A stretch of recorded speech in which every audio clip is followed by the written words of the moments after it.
kelas hari ini. Nanti saya mohon konfirmasi teman-teman yang lain juga ya. Kalau memang temannya tapi sudah join tapi keluar kelas, keluar dari Zoom ini, atau memang tidak join dari pagi ya. Besa, ada Besa?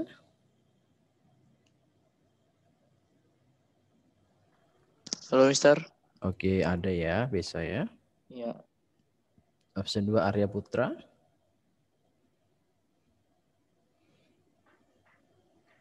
Halo Arya.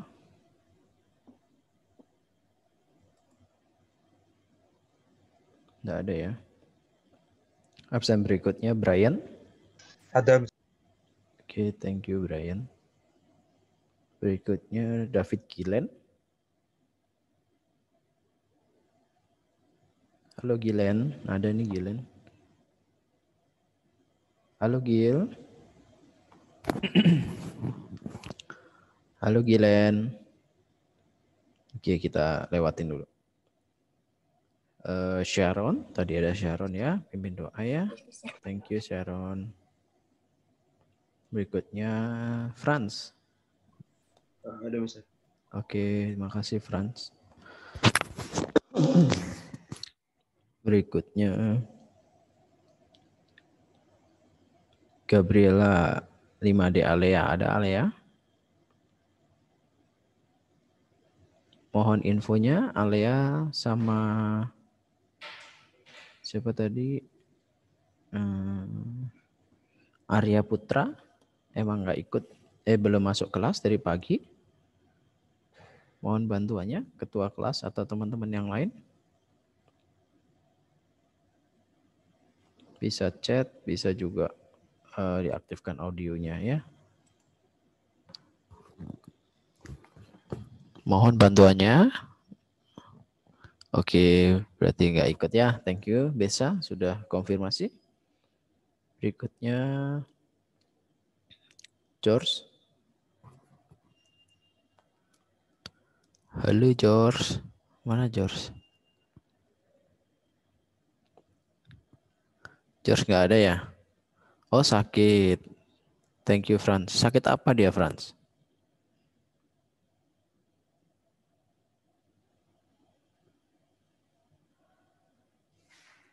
Kecapean kali.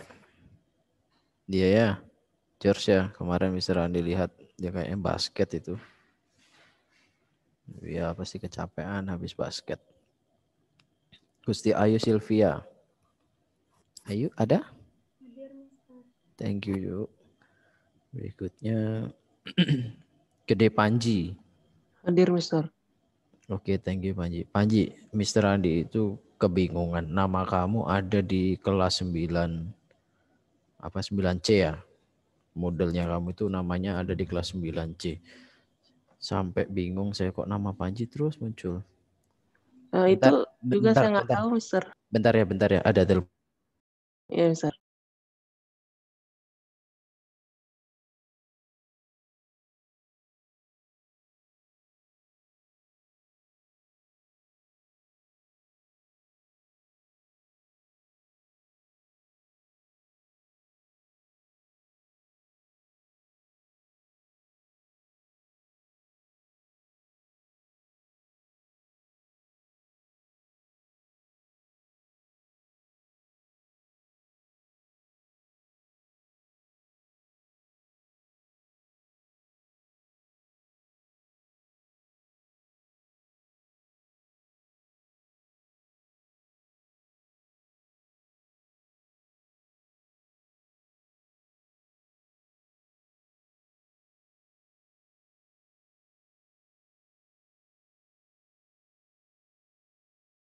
Tahu ada problem di jaringan seperti itu ya.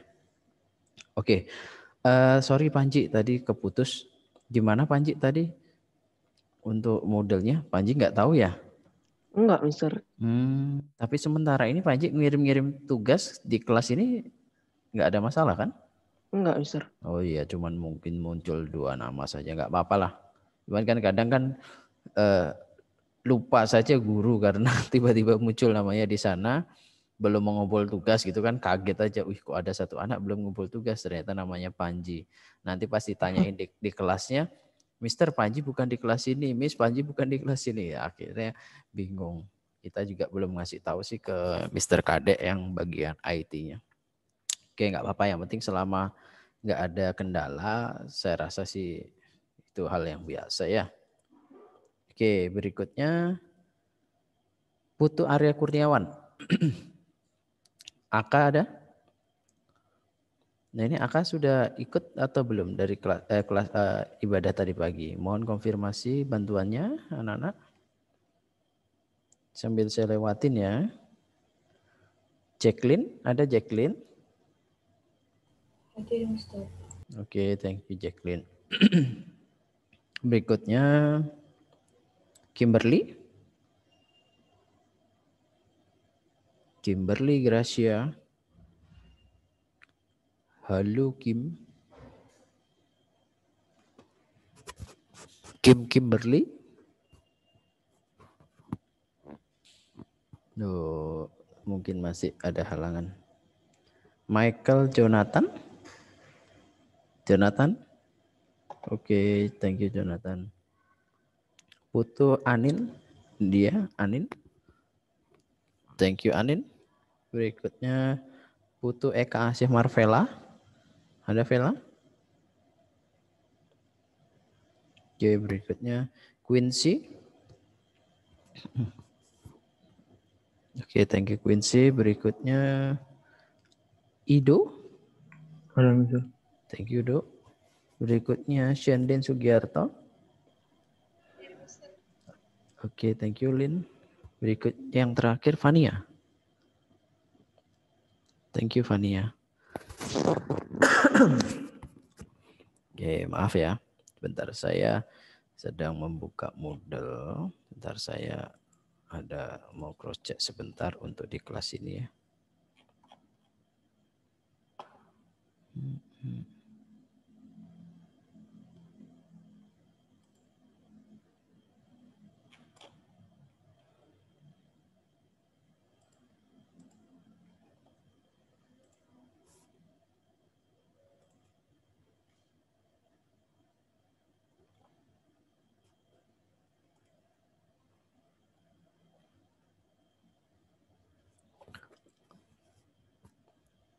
Mister Adi mau nanya dulu sama Jonathan. Jonathan mungkin bisa diaktifkan audionya, Jonathan. Ya, Mister. Jonathan, sudah bisa akses modelnya, Jonathan? Belum bisa kumpul, Mister. Itu tugas yang itu. Enggak, ini apakah kendalanya masih di pelajaran Mister Adi aja atau pelajaran Kalau lain? yang lainnya bisa sih, tapi punya Mister belum bisa, nggak bisa. Atau gini, saya coba sekali lagi, saya open aksesnya ya. Terus kalau udah punya Jonathan di refresh ya. Iya, Mister. Di refresh, semoga bisa ya. Mister. Oke, tunggu bentar ya. Soalnya kalau saya memberikan nilai tanpa ada tugasnya kan nanti nggak enak jadi pertanyaan. Bentar ya.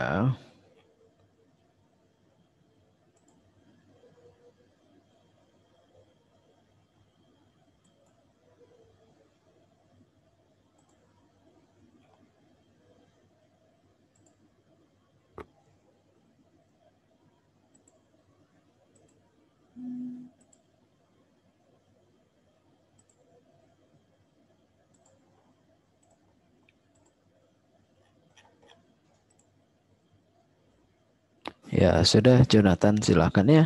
Dicoba ya nanti konfirmasi ya. Oke anak-anak, saya mau nanya dulu nih buat kalian semua. Ini ada yang terlambat nih join. Oke, thank you Kim konfirmasinya. Alea kayaknya baru join nih barusan. Ya cuman saya belum admit. Ya ini masih banyak kejadian seperti ini ya anak-anak ya. Mohon bantuannya ya. Supaya tidak terjadi keterlambatan dalam masuk kelas. Sekali lagi, waktu kita maksimalkan dengan dari segala keterbatasan yang ada ini ya. Ini masih banyak tadi ya siswa yang belum masuk kelas. Di kelas ini ada Vela, terus kalau udah Alea. Gilen sudah bisa? Gilen? Halo Gilen. Gilen. Maaf ya saya minum ya.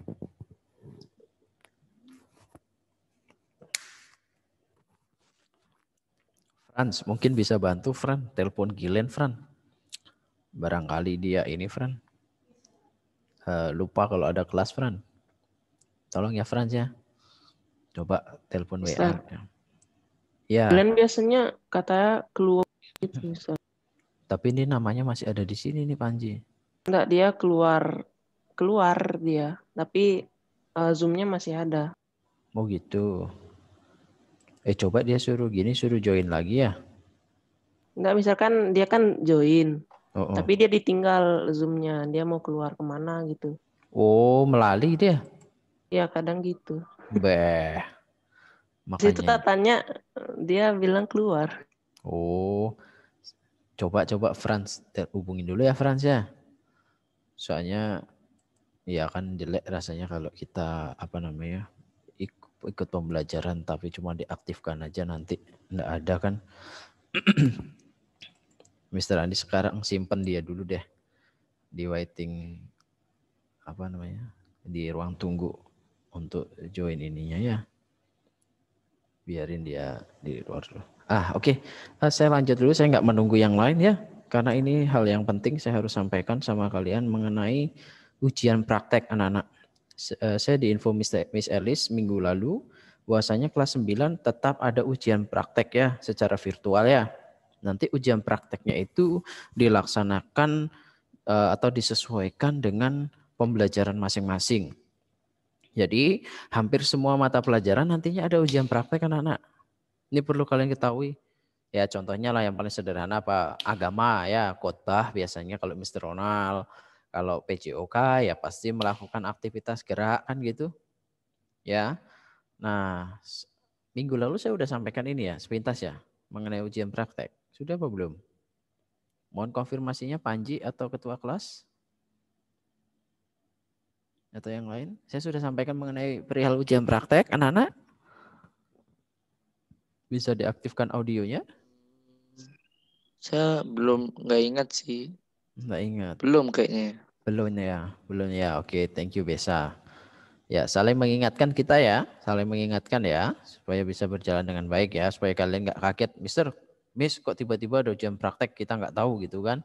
Nah, nanti jangan sampai terjadi seperti itu ya. Oke. Jadi ada ujian praktek. Ujian praktek untuk kelas 9 itu harusnya mulai dijalankan di akhir Februari. Ya, mulai dijalankan dari akhir Februari. Terus berjalan sampai yang terakhir itu di bulan April sudah harus selesai semuanya. Ya, April. Jadi untuk SMP itu sendiri dijalankan, disesuaikan dengan masing-masing bidang studinya. Tidak ada hari khusus. Kalau kita dulu di waktu tatap muka pun tidak ada hari khusus. Jadi disesuaikan dengan mata pelajaran itu, guru itu tersendiri.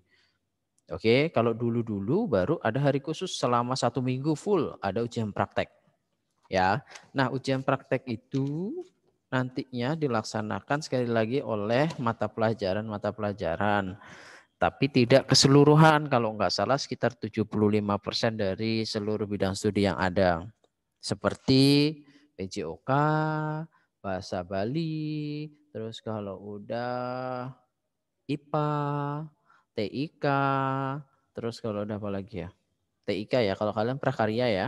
Prakarya, terus agama, ya seperti itu. Jadi masing-masing bidang studi beda-beda. Ya. Nah, sekarang saya mengerucut pada pembelajaran PJOK. Untuk PJOK, saya mulai menyampaikan materi untuk ujian praktek kalian. Ya, ujian praktek kalian nanti pada materi ini. Jadi silakan nanti mempersiapkan diri ya. Silakan nanti kalian mempersiapkan diri, mencari informasi yang sebaik-baiknya, ya. Kalian mulailah memikirkan. Jadi ujian praktek saya durasi waktunya ini 1 minggu, ya. Kok 1 minggu? 1 bulan, oke. 1 bulan. Oh gitu ya Anji. Oke, thank you ya Panji. Oke, 1 bulan ya durasi waktunya. Nah, 1 bulan itu nanti mulai kalian pikirkan mulai dari sekarang apa yang akan digunakan. Jadi nanti ujian praktek saya itu berakhir di bulan akhir Maret, itu sudah harus final. Ya, jadi sudah harus final. Materinya apa Mr. Andi? Materinya sekarang saya akan share screen terlebih dulu sama kalian. Yang minggu lalu saya sudah sampaikan kalau nggak salah. Materinya yaitu tentang senam irama. Ya, materinya tentang senam irama. Tunggu, saya akan pasang dulu flash disk saya. Bentar ya.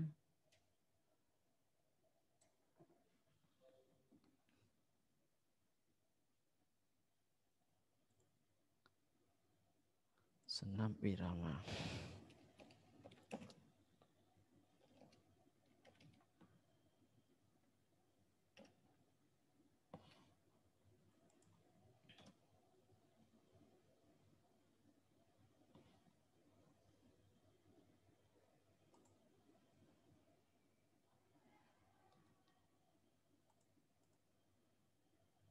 Halo Gilen, sudah bisa join Gilen? Saya konfirmasi Ya, dulu. Mister. Dari mana?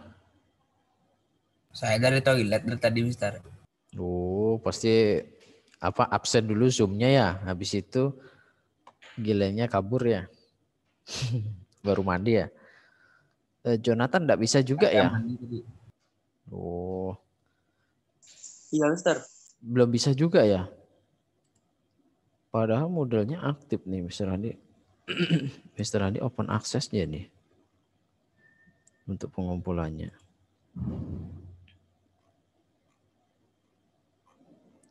Kalau Jonathan masuk di tugas itu, Jonathan ketik saja sesuatu, contohnya tugas saya kumpul melalui WA karena dari Moodle nggak bisa gitu, bisa nggak Jonathan coba? Tapi Jonathan nggak usah lampirkan file. Ketik di mananya, Mister? Ketik di ini ya deskripsi yang di Moodle-nya. Oh ya ya.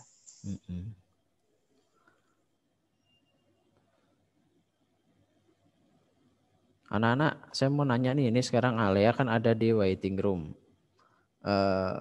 Bisa nggak dimasukkan kelas atau tidak?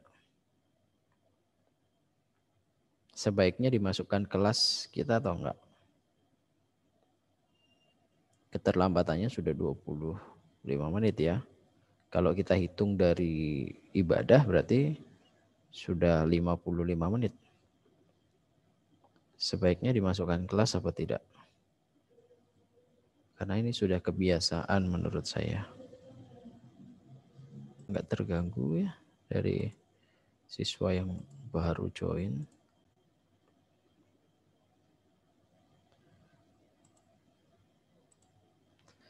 Minggu lalu saya sudah menyampaikan mengenai senam irama belum sama kalian? Mohon konfirmasinya. Mengenai materi ini sudah belum? Halo ketua kelas.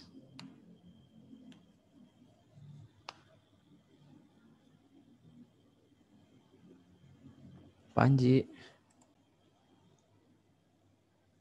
Halo Panji. Ya, Mister. Panji, di minggu lalu Mr. Adi sudah menyampaikan berkaitan dengan materi ini. Coba tampilin lagi slide-nya, Mister. Yang senam irama? Oh, yang itu belum. Belum. Minggu lalu masih mengerjakan tugas ya? Iya, Mister. Latihan soalnya ya? Oke, baik. Sebelum saya tampilkan slide, saya mau nanya sama kelas kalian. Waktu kelas 7, kelas 8 sudah pernah diajarkan oleh Mr. Billy mengenai senam irama? Thank you. Sudah ya. Nah, mungkin kalian bisa diingat-ingat kembali senam apa saja yang pernah diajarkan sama Mr. Billy?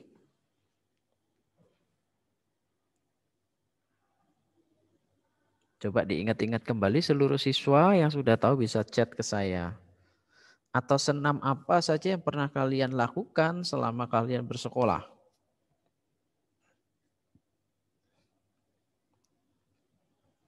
Oke, mohon semuanya bisa merespon pertanyaan Mr. Andi. Senam apa yang sudah pernah kalian lakukan di SD dan SMP? Ya, nanti kita akan akan mengerucut pada materi ini. Oke, thank you Panji. Ada senam pramuka, ada senam penguin. Kalau boleh tahu Panji dulu SD-nya di Tunas Daud atau dari luar Tunas Daud? Di luar, Mister. Di mana dulu SD-nya Panji? Di SD 8. Oh, SD 8. Nah, senam pramuka Panji dapatkan pada saat SD atau SMP? Pas SD, Mister. Pas SD. Oke, thank you Panji konfirmasinya. Bisa ada senam penguin ya. Oke. Senam yang lain? Saya mau tanya dulu sama ini, siapa namanya? Sharon. Halo Sharon. Iya, Mister. Siap-siap habis ini saya mau tanya sama Kim. Sharon waktu SD pernah ikut senam ya? Pernah diajarkan senam ya sama gurunya ya? Tapi senamnya cuman yang ada senam irama pernah sih.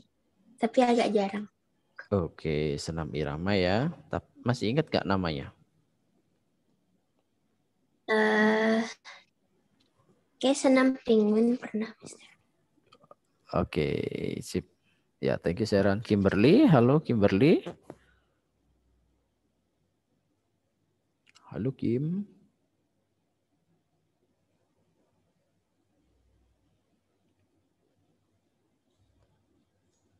Kimberly. Nggak ada juga nih Kimberly. Oke, baik. Nah, Kim mau nanya Kim. Waktu di SD Kimberly pernah diajarkan senam ya pasti ya. Masih ingat senam apa aja Kim? Bisa diaktifkan audionya Kim?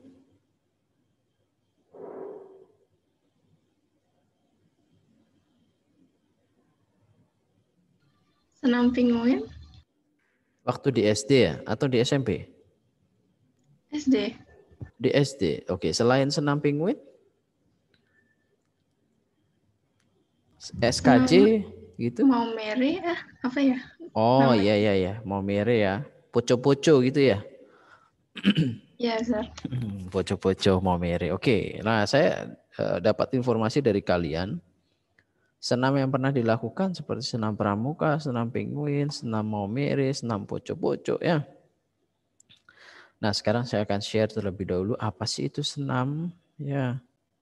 Senam irama yang akan kita lakukan, yang akan dan harus kalian lakukan karena ini sebagai penilaian praktek untuk digabungkan dengan nilai ujian sekolah ya.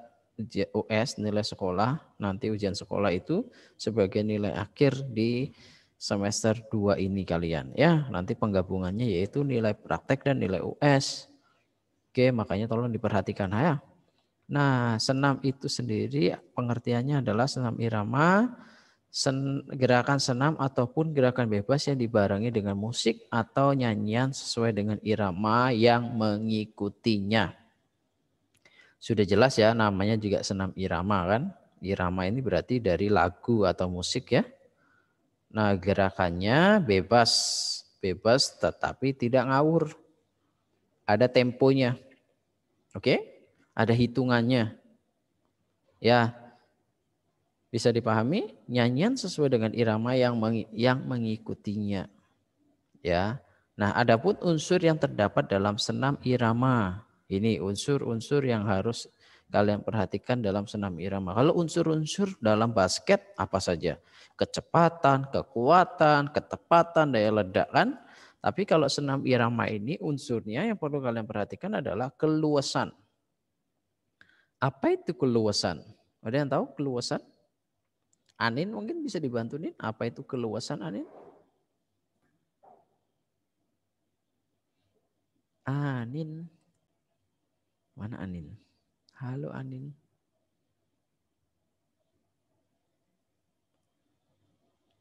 Anin nggak ada nih. Halo Nin. Anin. Oh, mungkin masih. Sherlyn. Alin. Halo Lin. Lin, Mister Ali mau nanya apa itu keluasan, Lin? Tahu nggak, Lin, keluasan itu apa?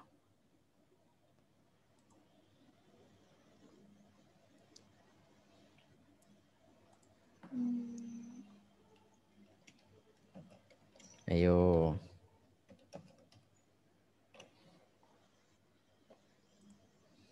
Ayo, apa keluasan? Atau kesinambungan, Lin, kesinambungan, Lin. Kalau nggak tahu keluasan, kesinambungan. Apa, ayo?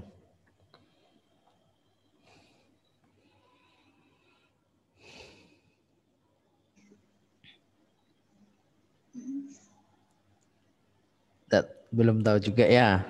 Oke, nggak apa-apa, Lin, kalau belum tahu. Nah, sorry, saya kasih kesempatan yang lain nih. Apa itu keluasan atau berkesinambungan gerak? Silakan Fania, bisa diaktifkan audionya.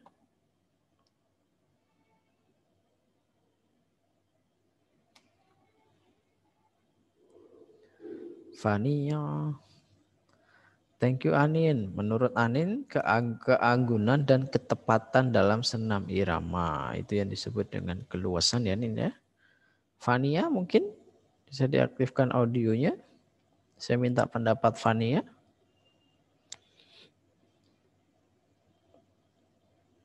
Fania, halo. Kalau Fania nggak ada, mungkin Jacqueline bisa dibantu Jacqueline.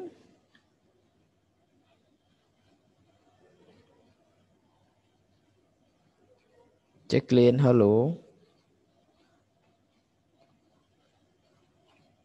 Ayo, anak-anak, ini dipanggil nggak ada nih. Jacqueline, Fania, di mana nih? Halo, Jacqueline atau Fania, silakan respon. Kalau nggak respon, nanti saya pindahkan ke waiting room karena saya anggap nggak ada di kelas ini.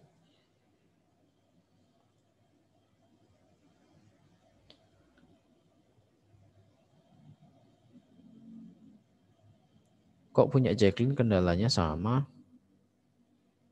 ini Jesslyn kayak kemarin?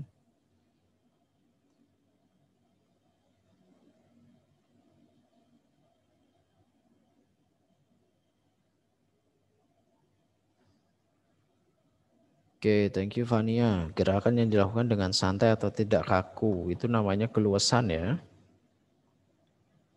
Ya. Nah, saya lanjut lagi. Dari pengertian tadi sudah mengerucut bahwasanya gerakan senam irama itu bebas. Tetapi harus dibarengi dengan irama musik. Irama musiknya harus disesuaikan. Ya. Terus kalau udah unsur-unsur yang terdapat dalam senam, sekali lagi yang pertama keluasan. Luas, yang namanya orang bergerak luas itu lentur ya. Gerakan badannya enggak kaku. Ya, enggak kaku, lentur. Berkesinambungan gerak. Kesinambungan geraknya itu adalah gerakan yang dilakukan terus-menerus atau continue. Yang ketiga adalah ketepatan irama. Ketepatan antara gerak dan lagu. Oke, jangan gini. Jangan sampai gerakannya cepat, lagunya slow. Atau sebaliknya. Ya, atau sebaliknya. Itu enggak boleh.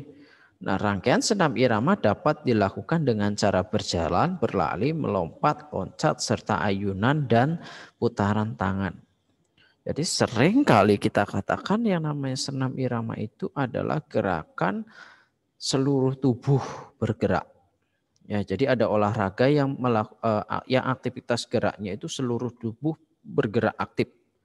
Contohnya apa? Berenang, senam irama, ya, berlari. Makanya aktivitas gerakan seperti lari, senam irama itu sering disebut aktivitas kardiovaskuler. Atau latihan ini, olahraga ini lebih menekankan pada kekuatan otot paru-paru. Ya, lebih menekankan pada kekuatan otot paru-paru atau pernapasan, jantung juga pengaruhnya ke sana. Ya, makanya aktivitas ini banyak dilakukan untuk kegiatan-kegiatan, contohnya orang yang sedang diet. Ya, diet. Kalian kan tahu kan? Ada senam irama macamnya apa saja sekarang yang lagi ngetren, yang banyak dilakukan oleh orang-orang di luar sana. Ada yang tahu apa saja?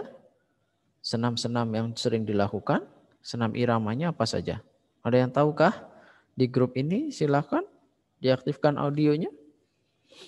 Atau chat ke Mr. Andi kalau nggak mau mengaktifkan audio. Ya, senam irama itu sebenarnya banyak anak-anak ya. Ada senam kebugaran jasmani atau SKJ namanya. Ada juga aerobik. Itu juga tergolong senam. Sekarang muncul yang namanya apa? Zumba. Ya kan? Zumba. Itu juga senam. Yang sebenarnya yang sekarang juga yang buat nih ciwi-ciwi ini kan, siswa ciwi-ciwi ini kan, itu tergolong senam irama. Kayak tadi yang disebutkan oleh teman-teman kalian, senam pinguin, itu juga senam irama. Tetapi, nah ini ada tetapinya.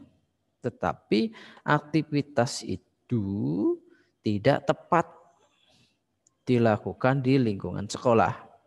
Ya, karena senam irama yang ada di sekolah-sekolah ini ada 3 hal yang harus diperhatikan. Ya. Ada 3 hal yang harus diperhatikan.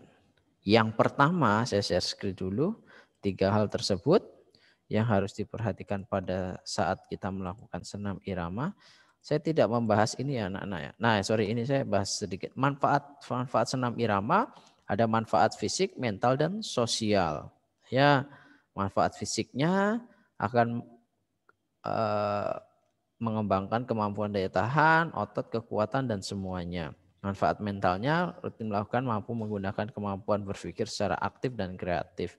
Ya, kegiatan sosialnya, kegiatan ini kan kita bisa berinteraksi secara sosial ya sama teman-teman atau orang-orang yang ada di komunitas itu. Nah, ini saya tidak bahas ini. Nanti kalian pelajari sendiri ya.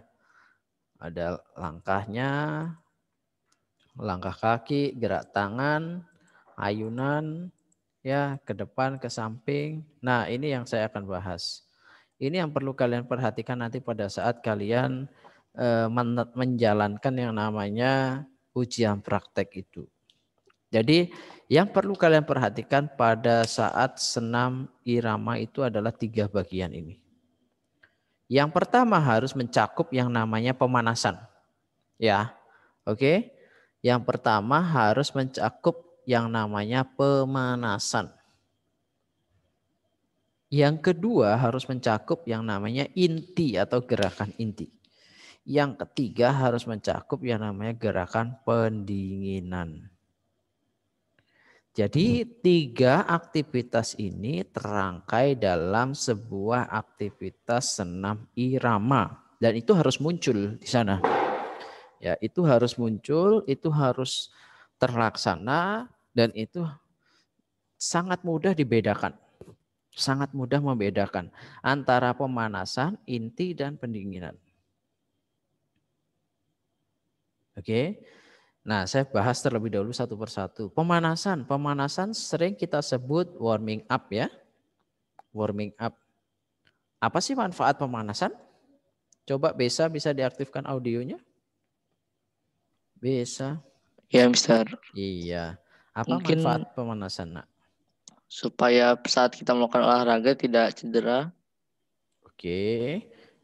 Nah, kalau untuk senam sendiri bagaimana, Bes? Senam kan resikonya sangat minim ya untuk cedera ya. Oke, Ya. kalau senam sendiri gimana? Kenapa kok harus melakukan pemanasan? Kenapa ya?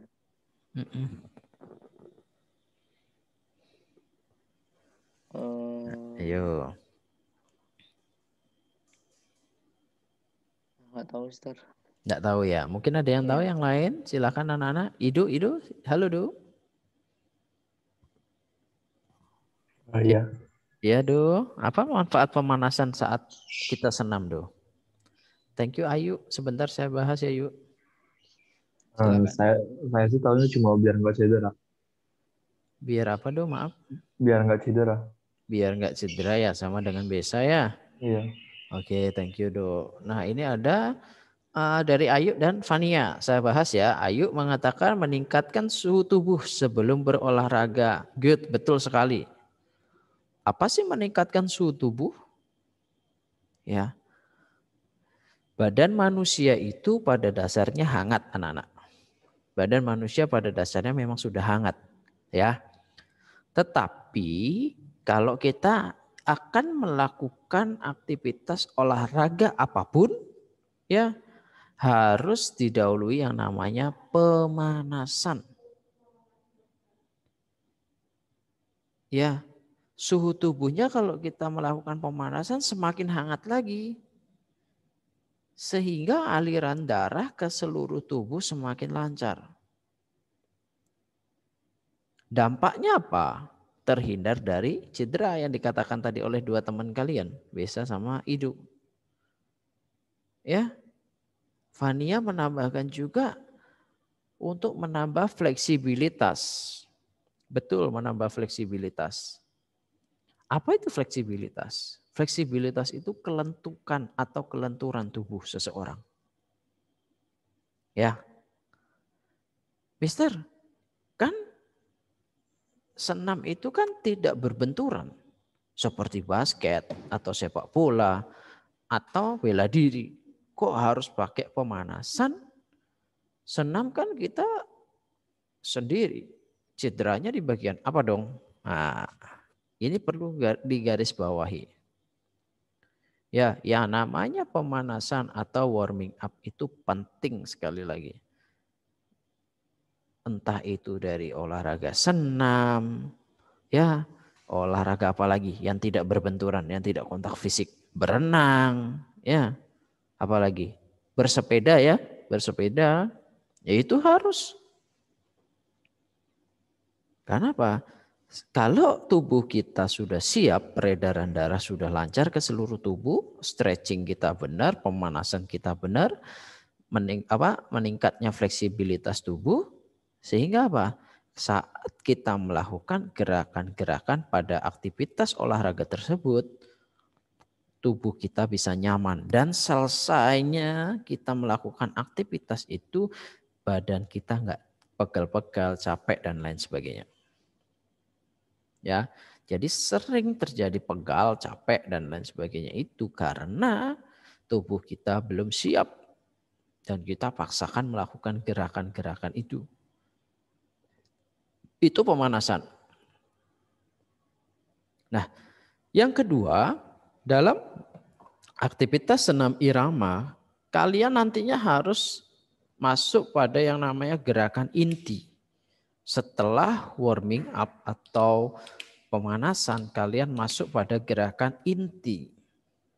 Nah, gerakan inti pada senam itu sendiri ya, yaitu gerakan yang sifatnya, tipe gerakannya ini adalah gerakan yang cepat. Oke? Karena apa? Di pemanasan sudah dipersiapkan tubuh. Terus kalau udah di intinya tubuh sudah oke dan siap melakukan gerakan dengan baik dan maksimal. Makanya dalam olahraga senam irama untuk gerakan inti itu durasi waktunya bisa mencakup sampai dengan 60%. Kalau 100% ya, 100%, 60%-nya inti, ya 30%-nya pemanasan, 10%-nya yaitu pendinginan. Oke, pendinginan itu apa, Mister? Pendinginan itu sering kita sebut cooling down. Kalau di olahraga. Ya, kalau di senam juga ada. Nah, seperti apa sih cirinya? Seperti apa sih cirinya? Seperti apa sih cirinya? Cooling down, inti, dan pemanasan. Sekarang kita lihat, kalian silakan simak video ini. video gerakan senam yang sudah pernah kalian lakukan. Ya, video gerakan senam yang pernah kalian lakukan di sekolah saat SD ataupun SMP.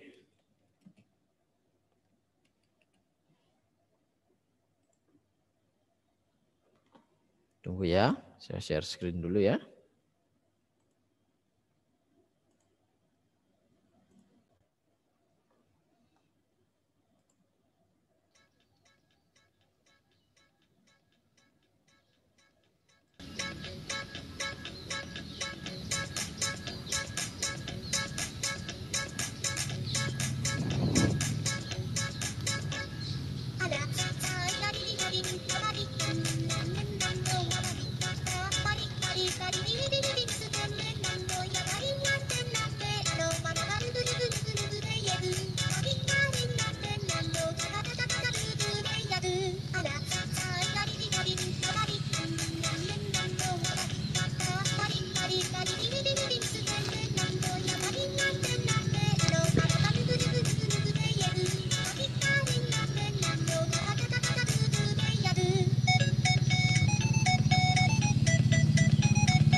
Oke, itu Mr. Ari mau nanya, itu gerakannya seperti itu terus kan? Untuk senam penguin itu kan? Nanti diulang lagi kan? Betul ya? Mohon konfirmasinya. Irama musiknya kan seperti itu terus ya? Betul ya? Oke Panji, thank you Panji. Betul ya? Jadi gitu terus Sharon, betul. Ya. Nah kalau kita lihat antara senam penguin, sekarang kita masuk pada gerakan senam satu lagi. Ya, nanti kita akan bedakan. Apakah senam itu standar atau enggak? Apakah senam itu bisa dianggap senam kebugaran jasmani atau enggak? Ya, tunggu bentar ya. Saya back dulu. Bentar.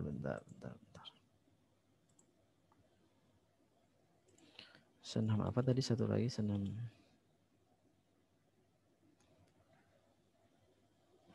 Maumere ya, senam Maumere. Oke, tunggu.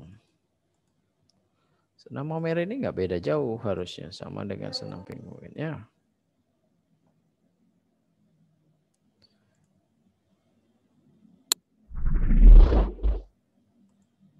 Halo Indonesia, aku dengan Sandra.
Ya, kurang lebih seperti itu ya. Nadanya juga nyanyiannya. Jadi sebenarnya gini anak-anak. Ini dua senam tadi yang menjadi contoh tadi, satu senam penguin atau senam Maumere ini sebenarnya adalah apa? Ini pencocokan gerakan. Jadi ini ada musik nih yang asik kayaknya dibuatkan gerak gitu kan. Maumere itu kan lagu daerah kan? Iya kan?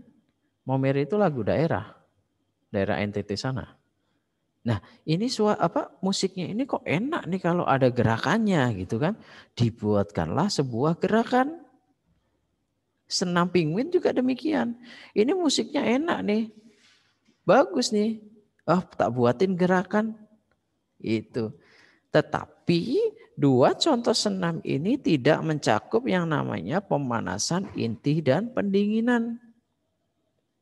Perlu kalian ketahui dalam senam irama yang benar, dalam gerakan senam irama yang benar itu sekali lagi mencakup 3 hal. Pemanasan inti dan pendinginan. Pemanasan itu durasinya sampai 30%, ya, inti itu 60% dan pendinginan itu 10%. Oke, cirinya adalah untuk pemanasan itu musiknya kecenderungannya sedang, tempo musiknya sedang. Untuk inti itu tempo musiknya cepat dan pendinginan itu tempo musiknya slow. Karena pendinginan itu bagaimana mengembalikan ke kondisi fisik awal atau kondisi tubuh awal supaya tidak terjadi kelelahan. Itu namanya pendinginan atau cooling down. Makanya senam yang kalian lakukan dari SD, SMP itu masih belum sesuai. Ya, belum sesuai. Mister, senam yang apa yang sesuai? Senam sekali lagi yang sesuai itu harus mencakup 3 hal itu. Apa saja boleh, macamnya banyak. Ada senam kebugaran jasmani atau SKJ, ada senam Ayo Kita Bisa, ada senam Indonesia Jaya, masih banyak lagi macamnya.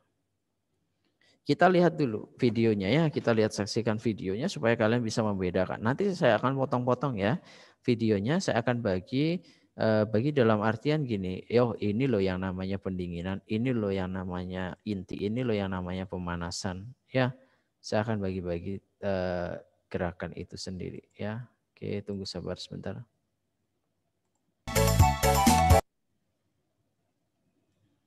Bentar ya.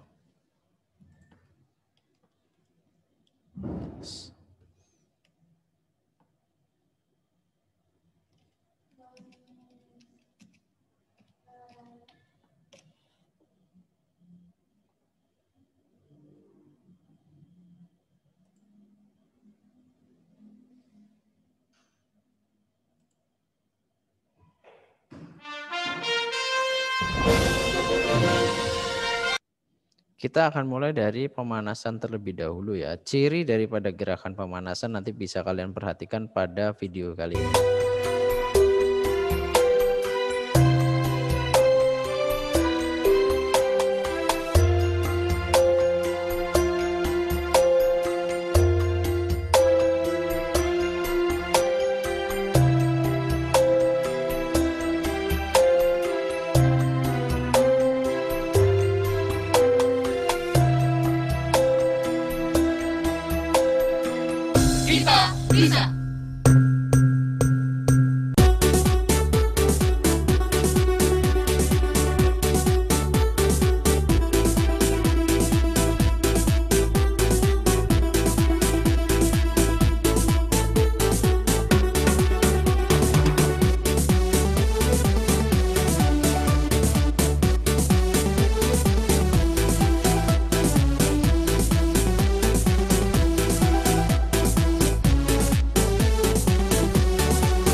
Nah, anak-anak, ini baru pemanasan ya. Jadi tempo musik daripada pemanasan itu sendiri temponya sedang, enggak cepat. Ya, enggak terlalu lambat juga. Oke. Nah, ini sekarang saya lanjutkan pada gerakan inti. inti pada senam ini ya. Tolong diperhatikan.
Nah, ini barusan contoh dari gerakan inti, anak-anak. Contoh dari gerakan inti. Yang dimana kita bisa melihat perbedaan antara musik dari gerakan inti dan gerakan pemanasan ya. Nah, sekarang kalian perhatikan gerakan pendinginan atau gerakan akhir pada setiap melakukan gerakan senam SKJ.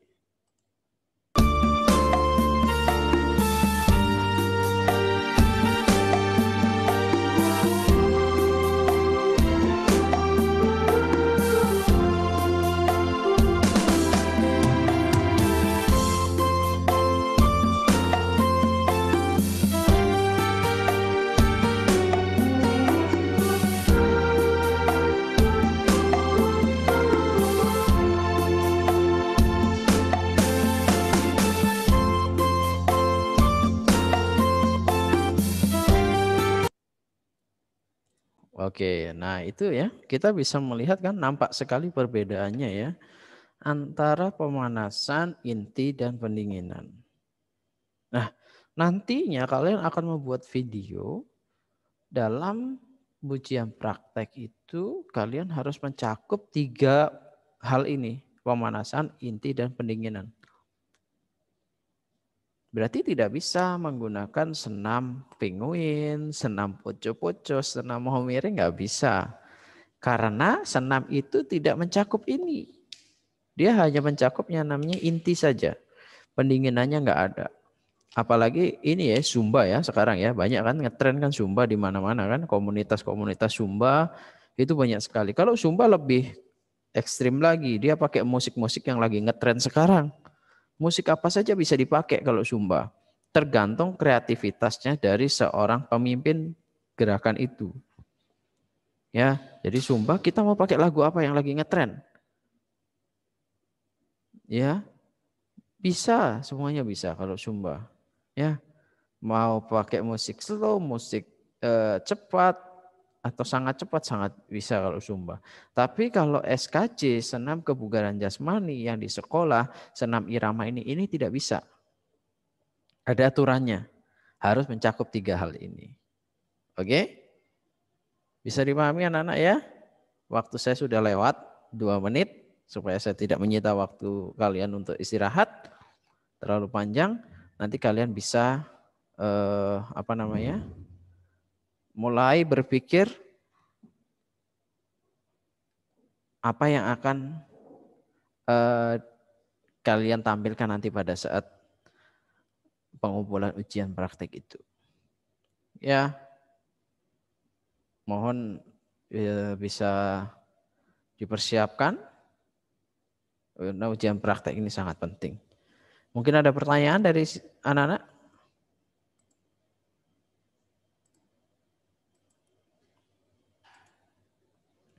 Cukup paham? Bisa dipahami materi yang barusan saya sampaikan sepintas? Terima kasih Besa, Panji, ya. Frans, Ayu, ya. Oke. Jadi itu ya. Untuk senam yang pertama kali pertemuan, nanti next saya akan lanjutkan satu gaya lagi ya. Habis itu saya akan loncat materi berikutnya karena senam ini harus kalian membuatkan videonya untuk penilaian prakteknya. Mister, saya mau buat sekarang, boleh nggak videonya? Saya cicil, boleh silahkan. Kan saya sudah sampaikan materinya. Ya, buat terlebih dahulu. Edit, Mister, bebas, silahkan kalian edit. Yang penting dalam pembuatan video ini mencakup 3 hal ini dan minimal durasinya adalah 5 menit.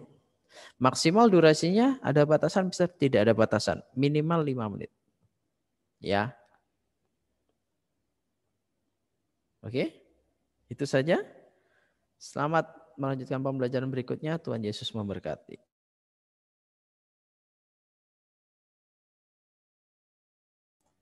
Halo, selamat pagi. Oke, thank you Panji. Thank you Sharon. Thank you Ido. Franz, thank you Fania, Brian, Ayu, thank you Beza, Anin, thank you Gilen, thank you Kim, thank you Kim. Oke, thank you Quincy. Oke, baik. Sebelum kita mulai pelajaran hari ini, kita doa dulu ya. Misalnya minta tolong. Wow, bentar. Aryaka,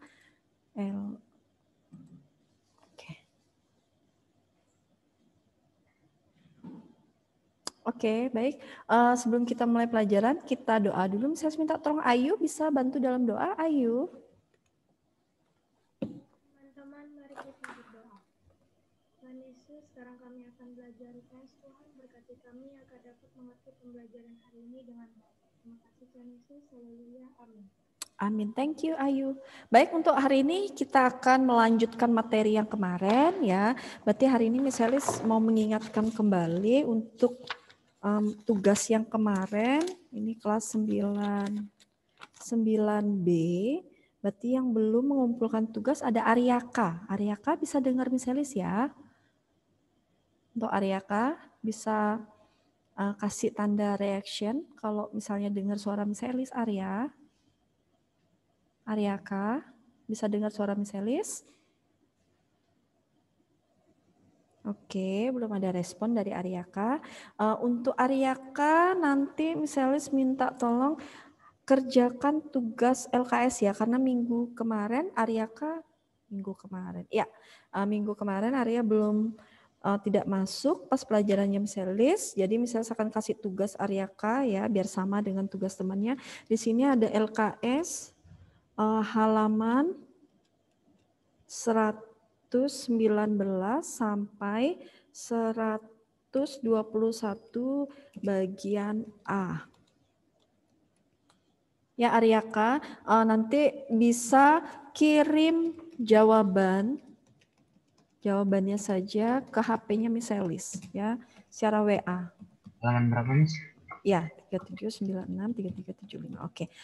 Misalis via chat ya Arya, nanti Arya bisa lihat ya. Untuk Aryaka ya. Di situ ada LKS halaman 119 sampai 121 bagian A. Nanti Arya foto jawabannya aja. Arya tulis di lembar di buku, tulis jawabannya 1 sampai 15. Dan itu foto kirim via WA ke misalis ya. Itu untuk Aryaka. Oke, thank you ya Arya. Selanjutnya yang minggu lalu nggak masuk, berarti oke itu aja. Berarti hanya Aryaka aja. Ya. Oke, untuk hari ini nanti pas pelajaran terakhir aja misalis akan absen ya. Jadi biar misalis tahu siapa aja hari ini yang masuk dan tidak masuknya. Ya, sekarang silakan kalian lihat PowerPoint-nya ya. Misalis akan buka PowerPoint-nya.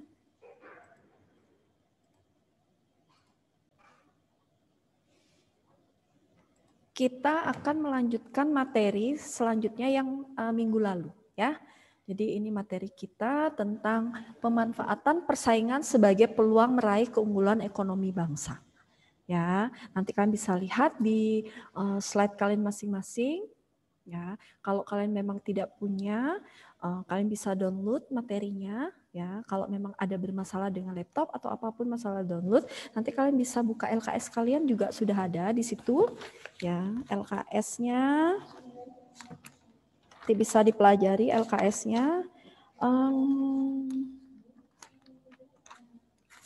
Halaman sebentar, saya buka.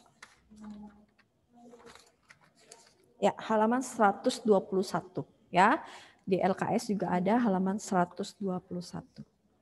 Oke, misalnya saya akan lanjutkan. Berarti hari ini kita akan lanjutkan materi yang sebelumnya, berarti tentang memanfaatkan persaingan peluang meraih keunggulan bangsa. Ini kita akan belajar tentang apa itu keunggulan mutlak dan apa itu keunggulan komparatif. Nah, minggu lalu misalnya sudah jelaskan keunggulan mutlak itu apa dan keunggulan komparatif itu apa, ya, beserta contohnya. Ya, misalnya saya ingatkan kembali bahwa keunggulan mutlak itu adalah suatu negara itu bisa memproduksi atau membuat produk tertentu, ya, tapi Arya kah? Arya siapa? Arya kah ya? Oh, Alea, belum tak cek.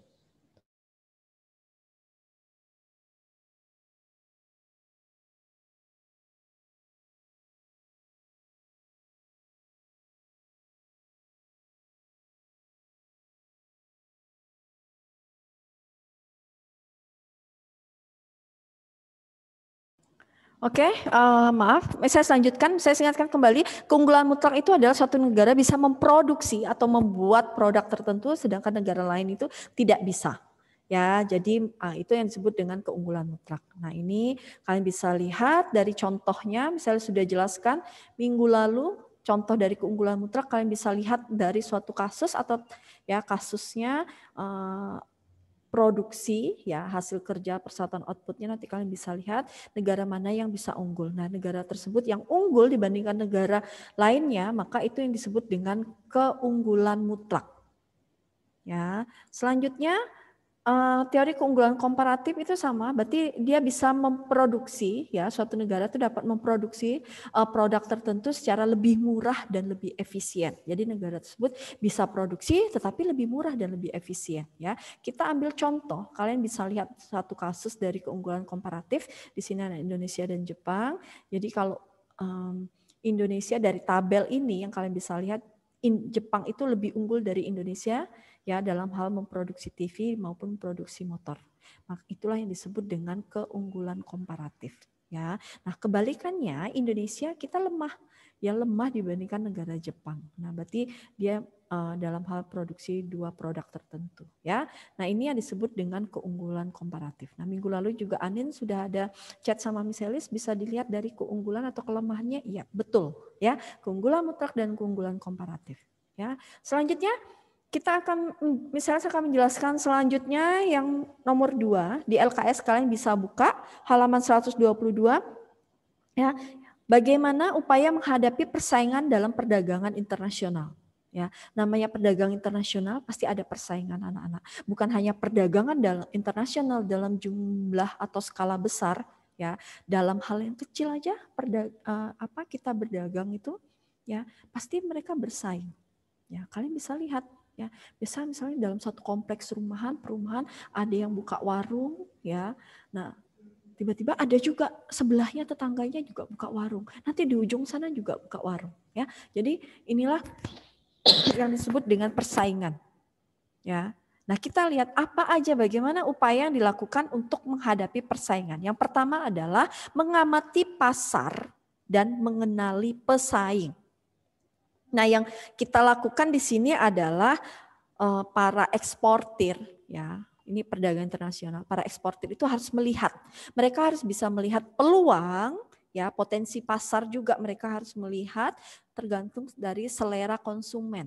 Jadi harus tahu, ya, para eksportir itu harus tahu selera konsumen itu seperti apa sih.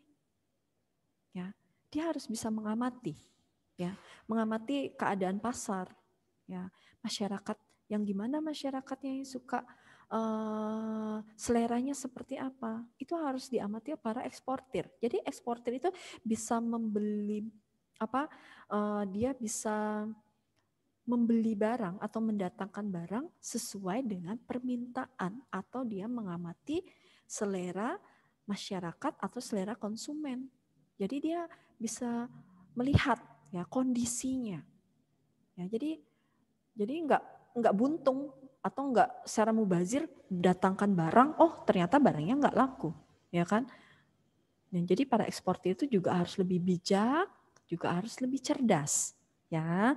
Nah itu yang dilakukan. Nah jadi mereka harus melihat, oh sudah melihat dulu, diamati konsumennya seperti apa, selera konsumen seperti apa, terus nanti mereka bisa mendatangkan produknya yang memang akan disukai oleh konsumen. Ya, nah, bentar, sorry. Ya, nah itu yang pertama dilakukan, ya mengenali pesaing. Nah selain itu juga mereka juga harus bukan hanya mengamati pasar, tetapi mereka juga harus mengenali pesaing. Jadi mereka harus tahu juga pesaingnya seperti apa. Ya, mereka mendatangkan produk apa, mereka juga harus tahu. Eksportir itu harus lebih cerdas. Oh, pesaingku seperti ini. Ya, udah kenal pasar, kenali juga pesaing kita. Ya, biar kita tahu. Jadi biar para eksportir itu bisa menentukan barang-barangnya, ya, menentukan caranya biar lebih efektif dan efisien. Nah, itu yang pertama dilakukan. Terus yang kedua adalah menciptakan produk yang berbeda. Ya, sama kalian seperti di TD Live, kalian diinfokan sama guru, ya, sama misternya, sama missnya, buat suatu produk yang inovatif, buat satu produk yang berbeda, ya, di pasaran. Ya, kalian harus lihat supaya apa? Biar produk itu lebih unggul, banyak orang yang suka, banyak orang yang meminati. Ya. Nah ini, jadi kita harus cerdas juga anak-anak. Jadi para pedagang itu bukan hanya mengandalkan apa kekuatan secara fisik aja, tetapi mereka juga harus bijaksana dan cerdas. Ya. Gimana menciptakan produk yang berbeda, yang bisa laris manis di pasaran. Ya, yang belum ada di pasaran produknya, ya, menjadi ciri khas dalam suatu produk yang akan kita buat, kita ciptakan. Nanti terkenal, oh si A mengeluarkan produk ini, wow, berbeda daripada yang lain. Nah itu akan menjadi perhatian minat masyarakat, minat konsumen untuk membeli produk tersebut. Ya, itu salah satunya. Yang kedua, menciptakan produk yang berbeda. Selanjutnya yang ketiga, di sini adalah menonjolkan keunggulan produk. Ya. Berarti yang ditonjolkan. Kita harus menonjolkan keunggulan produk kita apa? Ya. Makanya kalau pas kalian TD Live mau apa? Ada tanya jawab, ya, kalian presentasi, pasti kalian akan ditanya, keunggulanmu apa? Keunggulan produkmu apa? Ya, kita udah belajar. Ya, sekarang kalian sudah praktek pada saat TD Live, sekarang misalnya ajarkan, ya, ada di pembelajarannya, ya, menonjolkan keunggulan produk. Jadi kalau pas saat presentasi, keunggulan produkmu apa? Ya, apa yang menjadi keunggulanmu? Nah, kalian menjelaskan produk kami ini Miss bla bla bla bla bla bla bla macam-macam. Ya. Nah, ini salah satu yang dilakukan, ya, menonjolkan keunggulan produk, ya. Jadi kalian harus bisa membandingkan produk si A dan produk si B, walaupun sama, tetapi kalian harus bisa menonjolkan produkmu, keunggulannya, kelebihannya apa, ya, sehingga para pengusaha bisa mempertahankan kualitas produknya dan pelayanannya kepada konsumen. Ya. Kita lihat sekarang. Ya, kalian lihat iklan-iklan di televisi. Banyak sekali produk-produk kecantikan. Itu paling cepat ya. Ya, benar ya. Jadi produk kecantikan itu paling banyak sekali di televisi. Wah, pakai produk si ini bisa mukanya jadi glowing, pakai produk ini bisa putih, ya, pakai shampoo ini rambutnya bisa lurus dan tidak lepek, ya. Terus pakai produk ini, ya, nanti bisa menjadi apa? Lebih kulitnya lebih glowing, kulitnya lebih putih, lebih cerah, lebih bersih. Itu persaingan. Kalian lihat banyak sekali produk-produk kecantikan, ya, yang ditawarkan di televisi, iklan televisi. Ya, tetapi semua Kalian perhatikan semuanya memiliki keunggulannya masing-masing, memiliki ciri khasnya masing-masing, sehingga orang itu tertarik ya.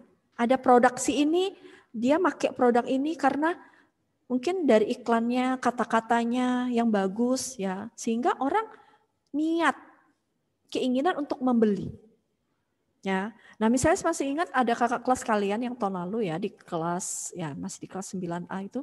Jadi kalau setiap kali misalnya ngajar pas mau masuk habis istirahat itu ketemu misalnya selalu ketemu di toilet. Jadi kalau ketemu ke toilet itu dia selalu cuci muka. Selalu setiap kali misalnya ke toilet ketemu anak itu. Ya, jadi dia ngomong, jadi dia praktek. Jadi dia apa yang diiklankan itu dia mempraktekkan. Jadi persis banget yang diiklan. Ya. Dia ngomong apa itu benar banget sama yang ditiru di iklan. Nah itu apa? Jadi sudah ada ketertarikan. Ya, jadi produk tersebut sudah bisa menonjolkan keunggulan produknya. Bayangkan sampai siswa kelas 9 itu hafal. Miss pakai produk ini Miss katanya. Ini tambah glowing tambah ini bisa. Ya, nah itu. Jadi suatu produk para pengusaha itu bisa menonjolkan keunggulan produk. Ya, walaupun banyak produk ya, tetapi masing-masing semua bisa menonjolkan keunggulan produknya masing-masing. Ya, jadi sekarang tergantung dari konsumen ya, kita bisa memilah mana produk yang lebih baik, yang cocok untuk kita ya. Nah, itu semua tergantung lagi kepada selera masing-masing konsumen ya. Itu yang ketiga. Ya. Selanjutnya yang keempat ini mempelajari kelebihan dan kelemahan pesaing. Nah, kita harus belajar mempelajari kelebihan, kelemahan pesaing. Ya, jadi para eksportir, para pengusaha, mereka harus belajar melihat, oh kelebihannya apa dari pesaing kita, oh kelemahannya apa dari para pesaing kita. Ya, sama-sama nih kita mengeluarkan produk kecantikan. Ya. Kelebihan dari produk dia itu apa? Kelemahannya apa? Nah itu yang harus kita tonjolkan nanti. Jadi biar produk kita akan menjadi berbeda. Ya. Jadi biar kita tahu, oh ini kelemahannya, oh ini kekurangannya, oh ini kelebihannya. Jadi pengusaha itu bisa mengambil peluang. Ya, peluang supaya bisa memenangkan persaingan.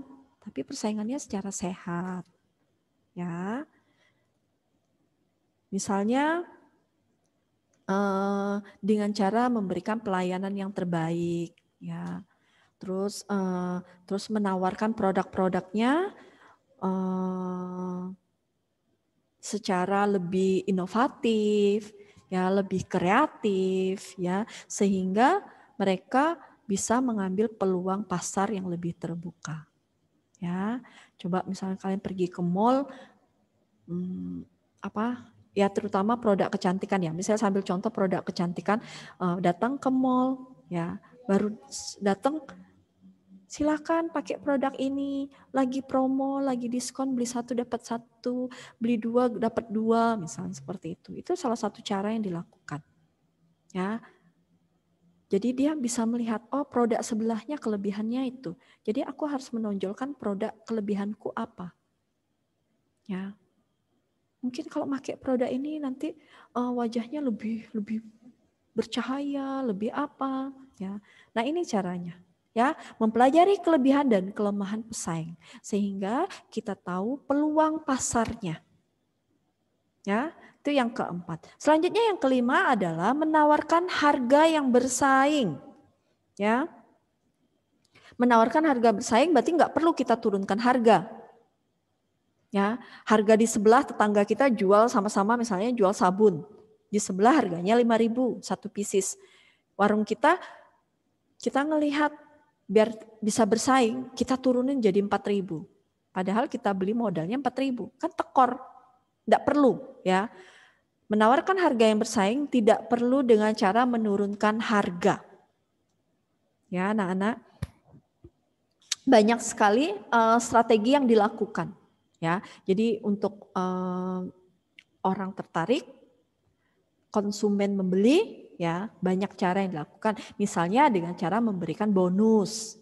Makanya kalau kalian pergi belanja, ya ikut mama papanya, ya ke swalayan, supermarket atau ke mall, pasti ada banyak sekali toko-toko yang menawarkan produknya dengan harga bersaing. Beli satu gratis satu, misalnya. Terus beli satu bonusnya apa? Ya, nah itu salah satu cara. Ya. Jadi dia pengusaha tidak rugi juga, masyarakat juga diuntungkan, tetapi dia memiliki strategi atau cara atau menawarkan harga yang bisa bersaing dengan toko yang lain. Ya. Nah ini salah satu cara. Jadi pembeli itu tertarik, daripada aku beli toko situ, aku beli situ, beli satu gratis satu. Ya kan? Nah banyak cara yang dilakukan. Ya, kalau kalian pergi ke mall juga banyak ya cara-cara yang dilakukan itu. Atau misalnya berapa minimal pembelanjaan dapat bonus, ya, dapat diskon. Atau beli satu diskon 20%. Kalau beli dua diskon 50%. Nah itu salah satu cara, ya, menawarkan harga yang bersaing. Ya. Terus banyak cara ya anak-anak. Jadi kalau kalian pergi kemana aja kalian bisa lihat ya banyak cara yang dilakukan. Ya di toko-toko banyak banget, swalayan juga banyak ya. Jadi kalau swalayan tuh lagi ada promo-promo, ditulis di situ beli satu dapat satu, beli dua harga dapat potongan harga sekian. Ya, nah itu adalah salah satu cara untuk menghadapi persaingan. Ya, sampai di sini ada pertanyaan anak-anak? Ada pertanyaan? Oke, kalau tidak ada, Miss Elis lanjutkan. Ya, selanjutnya adalah yang F, mempromosikan produk. Nah, ini banyak sekali. Ingat ya pas TD Live. Nah, ini kalau kita pelajaran ini ingat kita kembali kepada TD Live yang dilaksanakan di Tunas Daud. Ya, jadi kalian di awal itu sudah semua kalian lakukan. Ya, nanti misternya sama Missnya, lihat dulu, amati dulu pasar. Ya, kamu cari dulu permasalahanmu apa. Ya, lihat di luar sana permasalahannya apa. Kalau sudah dapat permasalahannya, solusimu apa? Ya, menghadapi suatu permasalahan. Ya, tidak mungkin tidak ada suatu pun permasalahan yang tidak bisa diselesaikan. Ya, semuanya pasti ada cara, pasti ada solusi yang bisa diselesaikan. Ya. Nah, ini jadi sama seperti dalam perdagangan. Ya. Jadi lihat dulu kondisinya bagaimana, lihat pasarannya bagaimana. Ya. Kalian bisa menciptakan produk kalian yang kreatif, produk kalian yang lebih unggul dibandingkan produk orang lain. Ya. Keunggulanmu apa dibandingkan produk yang lain?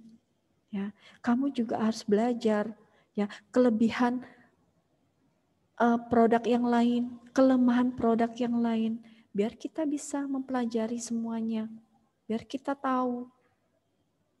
Ya, terus kalian juga bisa menawarkan harga persaingan. Ya, makanya lihat waktu dulu pas TD Live ya sebelum COVID, wow, stand-nya bagus-bagus dalam kelas. Semuanya menawarkan harga yang bersaing. Ya. Jadi dah itu cara promosinya yang berbeda-beda. Ada yang melalui media sosial, ada yang melalui brosur, ya.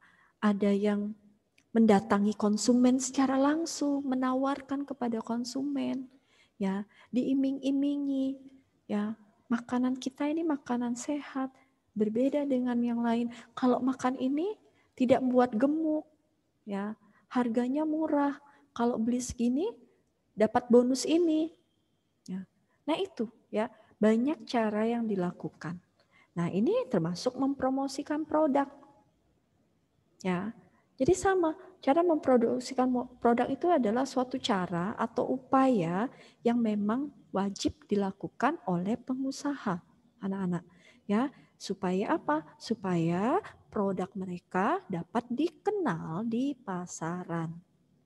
Dengan cara apa, Miss? Mau promosikannya dengan cara iklan, ya. Nah, kalau punya modal yang banyak dengan iklan.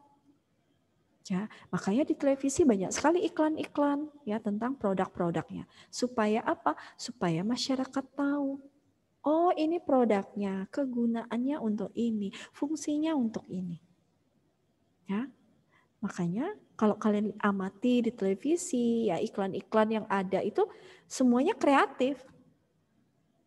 Ya, semuanya kreatif, sampai kata-katanya aja bisa jadi booming, ya, bisa orang tertarik, ya. Nah, ini adalah banyak cara, ya. Yang terakhir ini adalah mempromosikan produk, ya, banyak, ya. Atau di jalan-jalan dipasang poster-poster, ya, pamflet, ya, terus semuanya. Jadi supaya orang kenal, oh ini loh produknya. Oh ini loh kegunaannya untuk apa? Oh ini loh fungsinya untuk apa? Ya, ini adalah dengan mempromosikan. Ya, jadi masyarakat tahu. Oh ini produknya untuk apa? Apa yang ditawarkan oleh para pengusaha. Ya, sampai di sini ada pertanyaan? Ada pertanyaan anak-anak?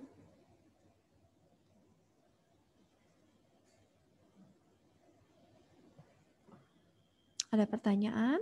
Oke, kalau tidak ada pertanyaan, berarti kita lihat dalam persaingan perdagangan internasional itu banyak faktor. Ya, contohnya negara kita menghadapi permasalahan dalam perdagangan internasional itu salah satunya yang pertama adalah birokrasi pemerintahan yang kurang efisien. Ya, jadi birokrasi pemerintahannya belum berjalan dengan baik, ya, masih amburadul, ya. Jadi itu yang dihadapi permasalahan para eksportir, para pedagang, ya.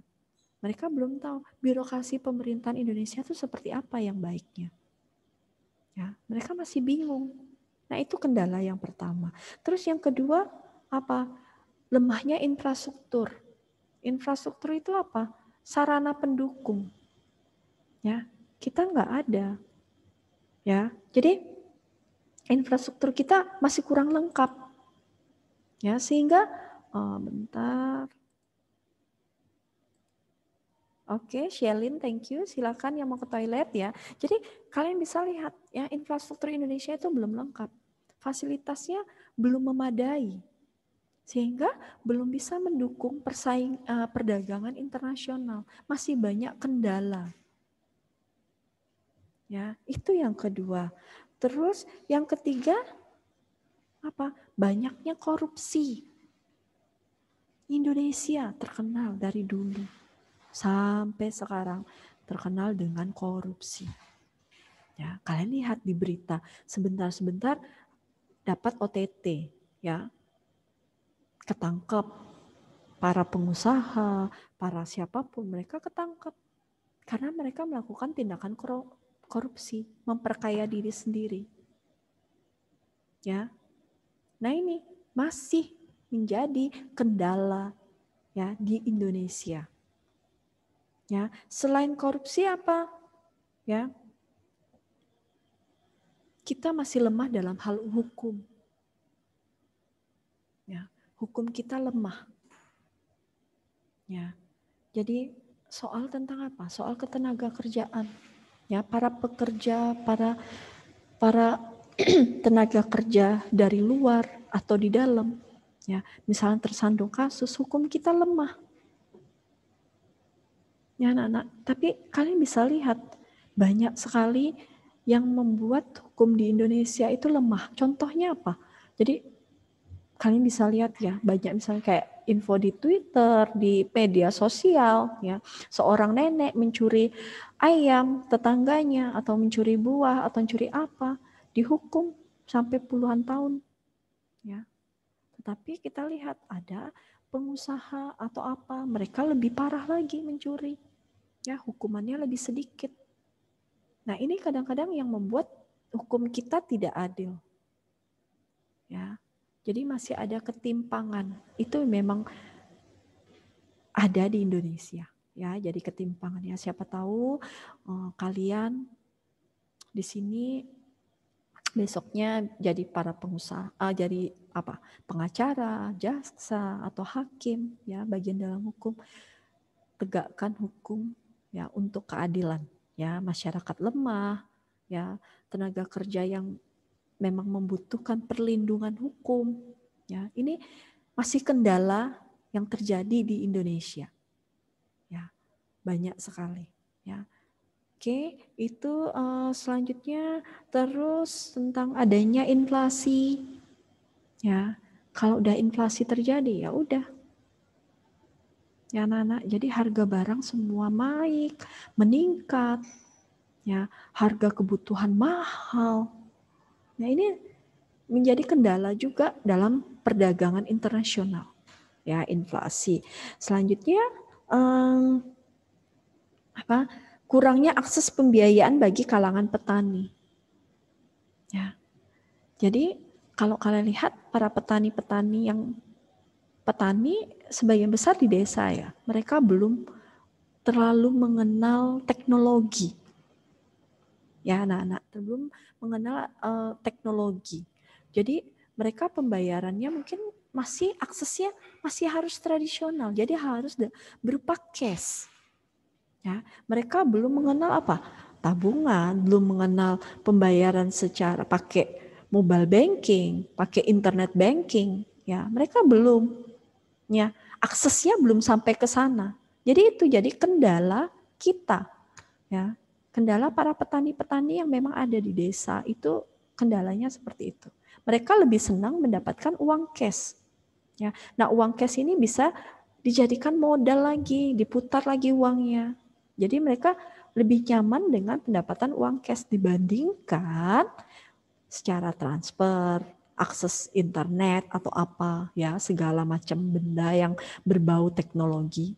Ya, nah itu kendala. Ya, selanjutnya ada ketidakstabilan kebijakan pemerintah dan implementasinya. Kebijakan pemerintah apa? Penerapannya berbeda.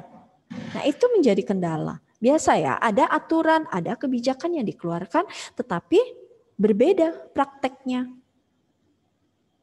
Ya. Nah, ini yang menjadi kendala. Para pengusaha, para eksportir akan bingung.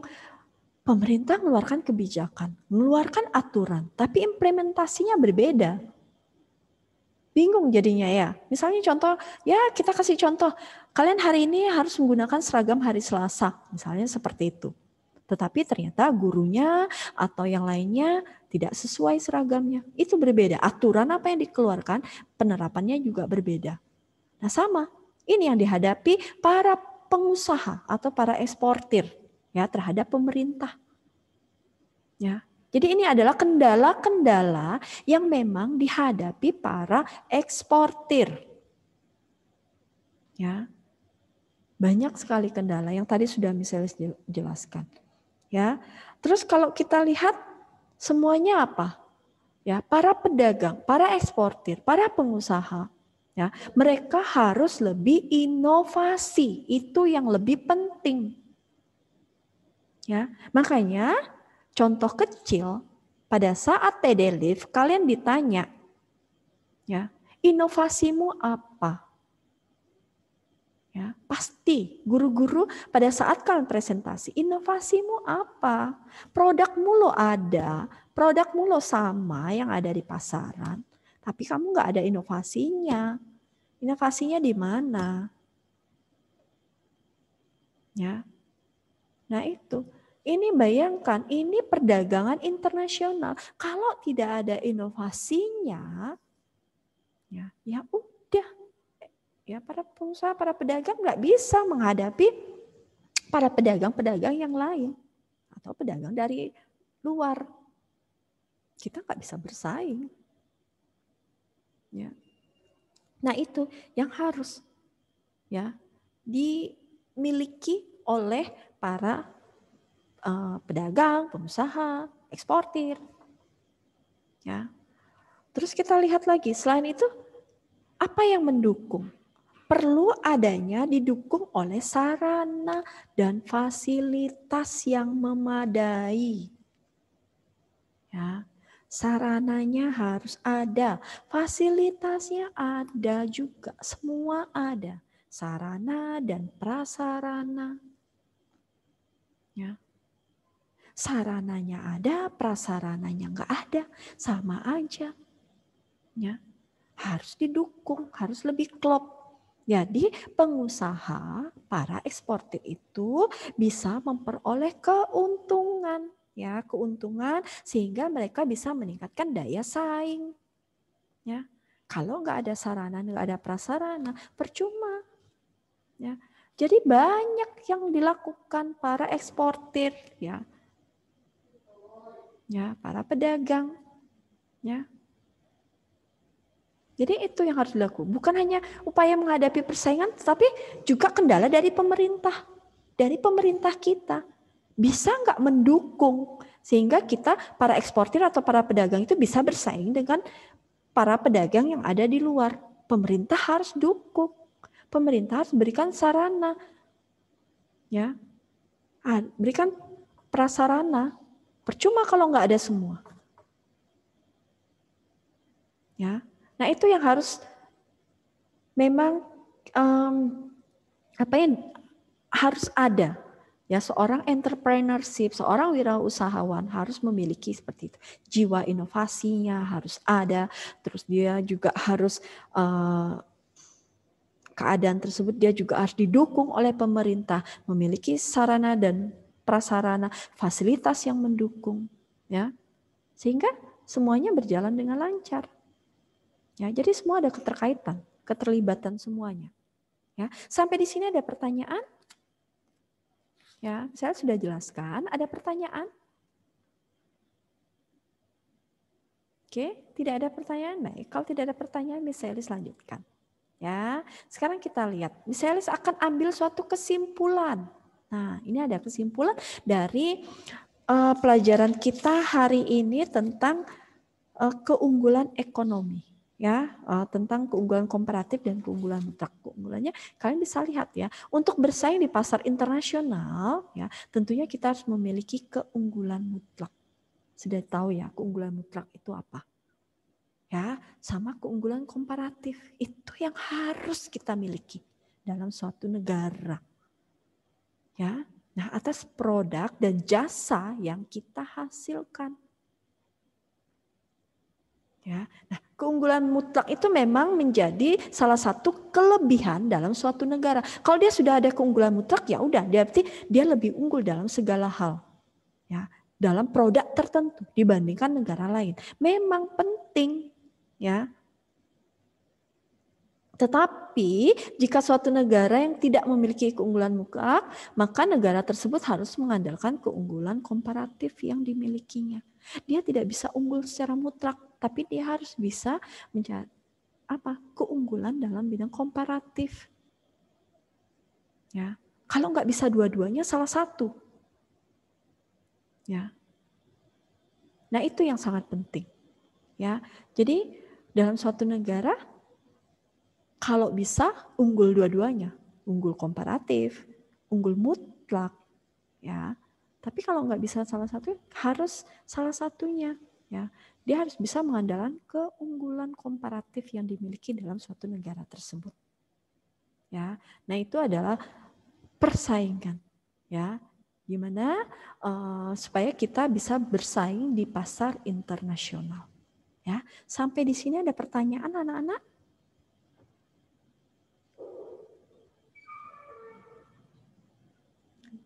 Ada pertanyaan? Oke, tunggu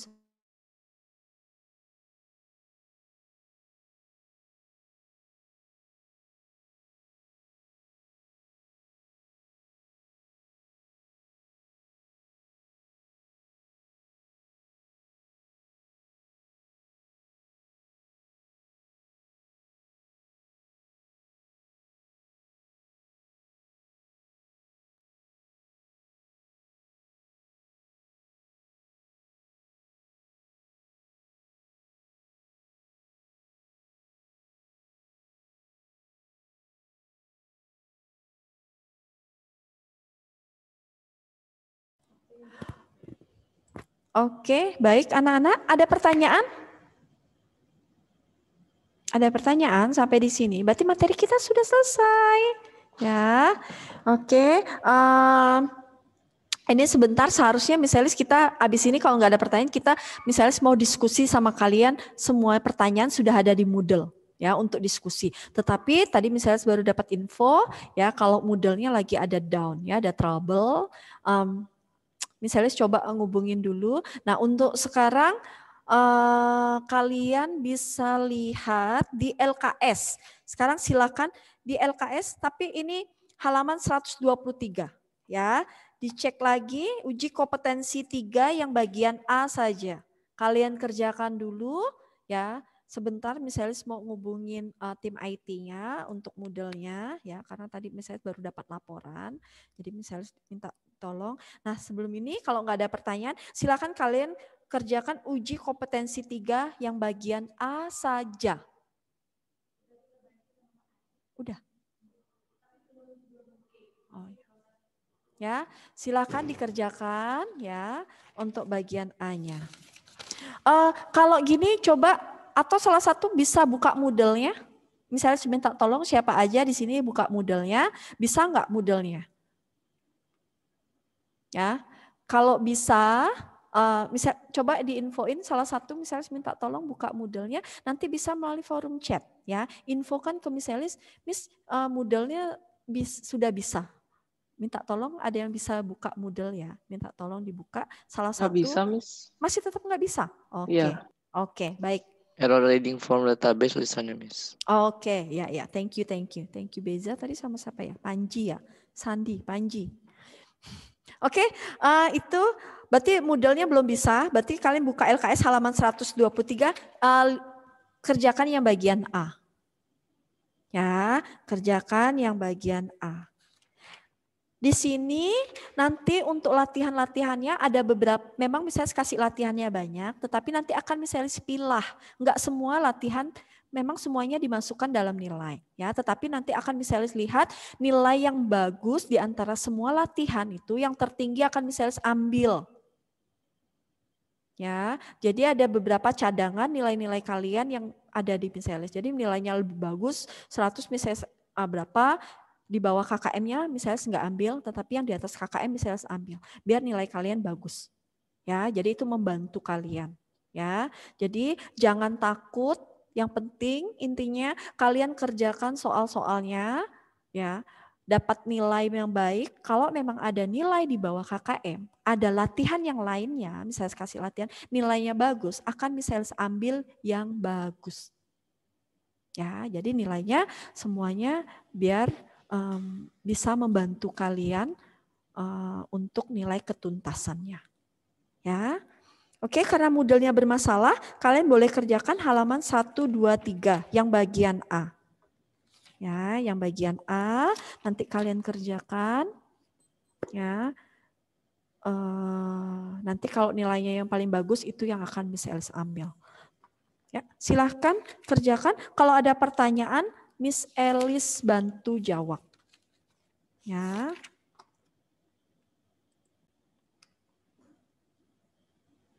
Oke, Moodle-nya masih belum bisa. Sambil kalian ngerjakan, sambil Miss Elis absen. Ya, Miss Elis akan absen.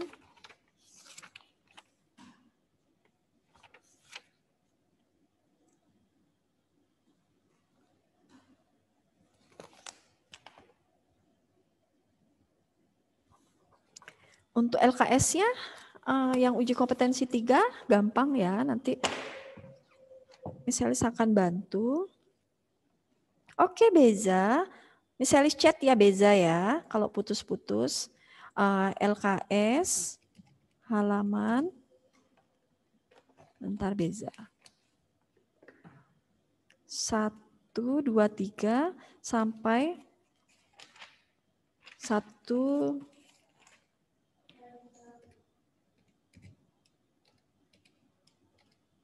Oke, bisa ya Beza? Sudah jelas ya? Halaman. Kalau selesai, kita akan bahas Beza. Tapi kalau waktunya tidak selesai, kalian kerjakan aja di rumah. Nanti hari Jumat ini kan kita libur ya, jadi nggak ketemu. Jadi minggu depan kita akan bahas ya Beza. Kita akan bahas sama seperti biasanya kita akan bahas ya. Oke, thank you Beza.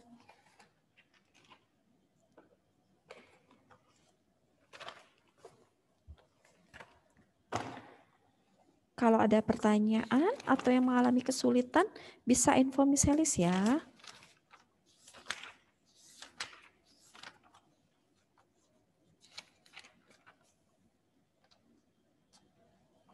Kalau misalnya bantu ya, nomor 1 sambil kalian ngerjakan, misalnya akan bantu untuk soal-soalnya. Di sini ada minyak kelapa sawit mentah menjadi salah satu komoditas utama Indonesia yang banyak diekspor ke beberapa negara di Eropa, Afrika, dan Tiongkok. Keuntungan Indonesia dari ekspor komoditas tersebut adalah, gampang sekali ya, namanya perdagangan internasional, namanya para pedagang itu ingin mencari keuntungan. Ya anak-anak, jadi mereka juga mencari keuntungan, mereka bisa memasarkan hasil produk mereka, ya, sehingga mereka mendapatkan keuntungan. Nah itu salah satunya ya. Jadi jawaban nomor 1 gampang banget ya. Udah misalnya kasih info ya. Untuk nomor 2, suatu negara pada kondisi tertentu lebih untung jika mengimpor produk karena biaya produksi barang tersebut sangat tinggi. Tingginya biaya produksi akan berdampak pada mahalnya harga jual. Pernyataan tersebut berkaitan dengan teori. Nah, ini gampang banget. Ada teori kan ada 2, keunggulan mutlak dan keunggulan komparatif. Jadi jawabannya hanya antara 2 itu aja, mutlak atau komparatif. Kalian baca lagi pertanyaannya, ya.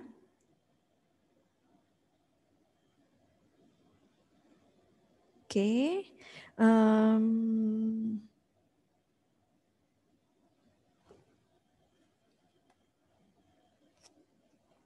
Sudah jelas ya, berarti nomor 2 itu ya pilih salah satu, keunggulan mutlak atau keunggulan komparatif. Jadi dicek lagi, baca, pahami soalnya baik-baik, apakah itu mutlak ataukah itu komparatif. Ya. Selanjutnya nomor 3, di sini kalian baca itu tabelnya, ilustrasinya. Pernyataan yang sesuai dengan ilustrasi tersebut adalah, jadi ini tentang teori keunggulan mutlak ya. Negara AD merupakan negara maju, sumber daya manusia berkualitas tinggi. Kondisi tersebut menyebabkan negara AD mampu memproduksi pesawat terbang. Sementara negara FG tidak produksi pesawat terbang. Untuk memenuhi kebutuhannya, pesawat terbang negara FG mengimpor dari negara AD. Pernyataan yang sesuai dengan ilustrasi tersebut adalah, sekarang kalian analisa. Option A, B, C, dan D itu dianalisa dulu, dibaca lagi. Nah ini adalah, kalau misalnya baca ilustrasinya ini termasuk keunggulan mutlak. Ya, jadi negara AD dia memiliki keunggulan mutlak dalam hal memproduksi pesawat terbang dibandingkan negara FG. Loh, kok misalnya sudah kasih jawaban ya? Oke, itu jawaban nomor 3. Jadi ilustrasinya sudah jelas ya. Oke, selanjutnya nomor 4. Berdasarkan keuntungan faktor geografis. Oke, misalnya sampai lupa, berarti kita sampai jam 10 lewat 10 ya, masih ada 5 menit ya.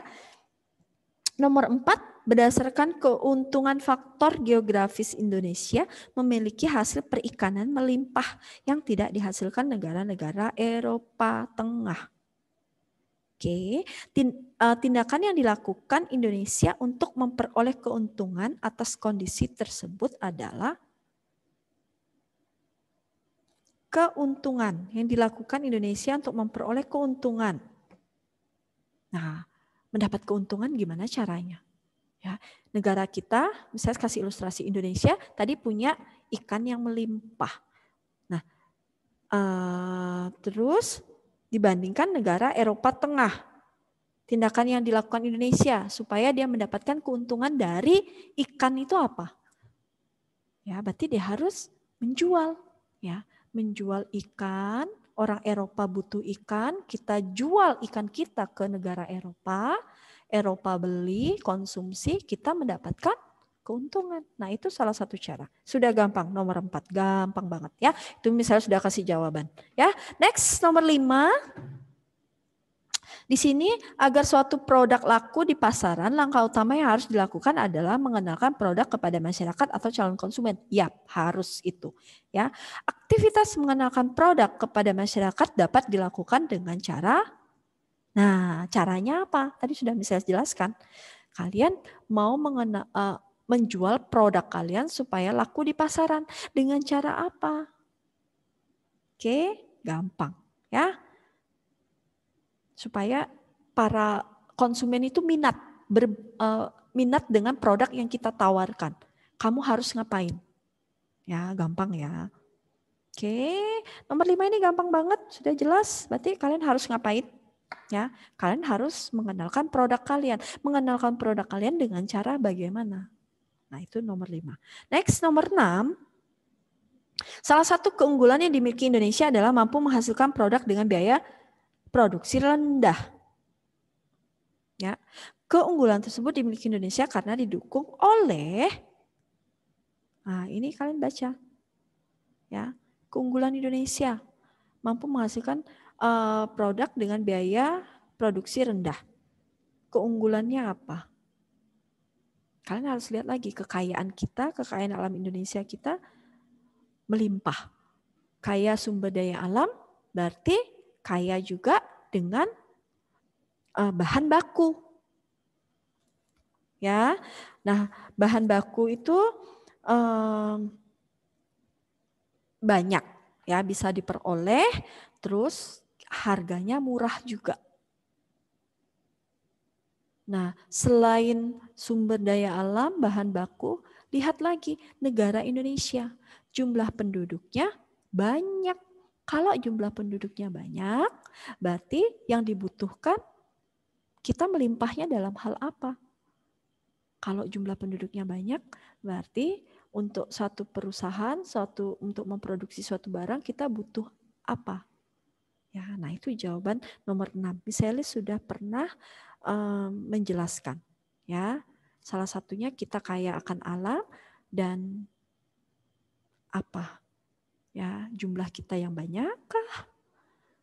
Ya, karena padatnya Indonesia, jumlah penduduknya banyak sehingga memungkinkan adanya apa? Ya, udah tahu nih jawabannya, udah bisa. Ya, untuk nomor 6. Next, nomor 7 di sini. Pak Tony seorang wirausaha muda yang melakukan pengamatan terhadap kondisi pasar. Oke, sebelum memulai usaha, tujuan tindakan Pak Tony tersebut adalah menentukan biaya produksi, mengetahui selera konsumen, mencari lokasi usaha strategis, menentukan harga jual. Berarti Pak Tony itu mengamati pasar sebelum mulai usahanya. Nah, ini termasuk apa? Ya, yang dilakukan pertama kita harus ngamati dulu tadi ya. Sudah misalnya jelaskan, sebelum Pak Tony buka usaha, dia ngamatin dulu, dia keliling dulu. Melihat kondisinya, diamati dulu pasar. Kira-kira konsumen itu sukanya apa? Ya. Nah, tujuannya Pak Tony mengamatin itu supaya masyarakat tahu. Biar dia tahu seleranya konsumen itu seperti apa. Ya. Kira-kira konsumen sukanya apa? Nah, kalau udah tahu konsumen sukanya apa, seleranya apa, maka Pak Tony baru bisa buka usaha yang sangat diminati oleh para konsumen. Ya, jadi dia bisa menentukan strategi pemasaran. Ya, udah gampang ya. Jadi nomor 7 sudah tahu jawabannya. Next, nomor 8 itu ada gambar. Kalian lihat itu di Kalimantan. Kalian baca itu ada sumbernya di bawah. Ya, ada Kalimantan, terus pohon. Hanya tinggal 5%, hutan gundul. Ya. Nah itu kemarin yang misalnya bilang di Kalimantan Selatan kenapa banjir itu hampir 60% hutan kita gundul. Berarti kurang lebih ya, ini 54%, tapi kemarin informasinya dari informasi yang misalnya baca, itu mengatakan bahwa 60% hutan di Kalimantan Selatan gundul. Bayangkan 60%, hanya tinggal 40% aja. Ya. Nah ini merupakan salah satu dampak yang dihadapi Indonesia dalam menghadapi perdagangan internasional. Upaya yang tepat untuk mengurangi dampak kondisi tersebut adalah harusnya ngapain kalian? Ya, dengan hutan gundul itu, apakah sudah hutan gundul? Apakah kita harus mengimpor sumber daya alam? Kan nggak mungkin ya anak-anak, hutan gundul masa kita mengimpor? Ya, terus melarang kegiatan eksplorasi sumber daya alam. Eksplorasi kok dilarang, ya? Mengeksplor itu kan nggak perlu dilarang ya. Kita mencari yang terbaik, dieksplor ya, bukan berarti merusak ya. Eksplor itu tidak merusak ya. Apakah melakukan eksploitasi? Nah, kalau eksploitasi ini merusak habitat. Makanya hutannya gundul, eksploitasi secara besar-besaran. Ya, maksudnya itu yang bagian C. Yang D, memanfaatkan sumber daya alam secara bijaksana. Nah ini, jadi kita perlu apa? Supaya hutan kita enggak gundul. Apakah kita perlu manfaatkan sumber daya alam secara bijaksana? Nah itu ada pertanyaan dalam diri kalian. Ya, silahkan dijawab. Oke, ada pertanyaan? Nanti akan saya lanjutkan. Sisanya kalian belajar sendiri. 9 sampai 15 kalian pelajari sendiri. Ya, dikerjakan. Nanti minggu depan, hari Selasa, kita akan bahas lagi sama-sama. Ya, nanti kita yang penting kalian mengerjakan, minggu depan kita bahas, masukin like dan kita masuk materi selanjutnya. Ulangan belum ya, nanti akan saya infokan untuk ulangan IPS-nya. Sampai di sini ada pertanyaan? Jelas ya? Oke, kalau sudah jelas, saya ingatkan kepada Aryaka, tugasnya yang tadi nanti dikirim ke Miss Elis ya, jawabannya via WA. Nanti Miss Elis tunggu ya Arya. Oke, next kalau tidak ada pertanyaan kita akhiri. Ya, Miss Elis minta tolong Arya apa ya? Arya P adakah di sini Arya P? Oke, nggak ada. Kalau gitu Miss Elis minta tolong ini Brian bantu dalam doa Brian.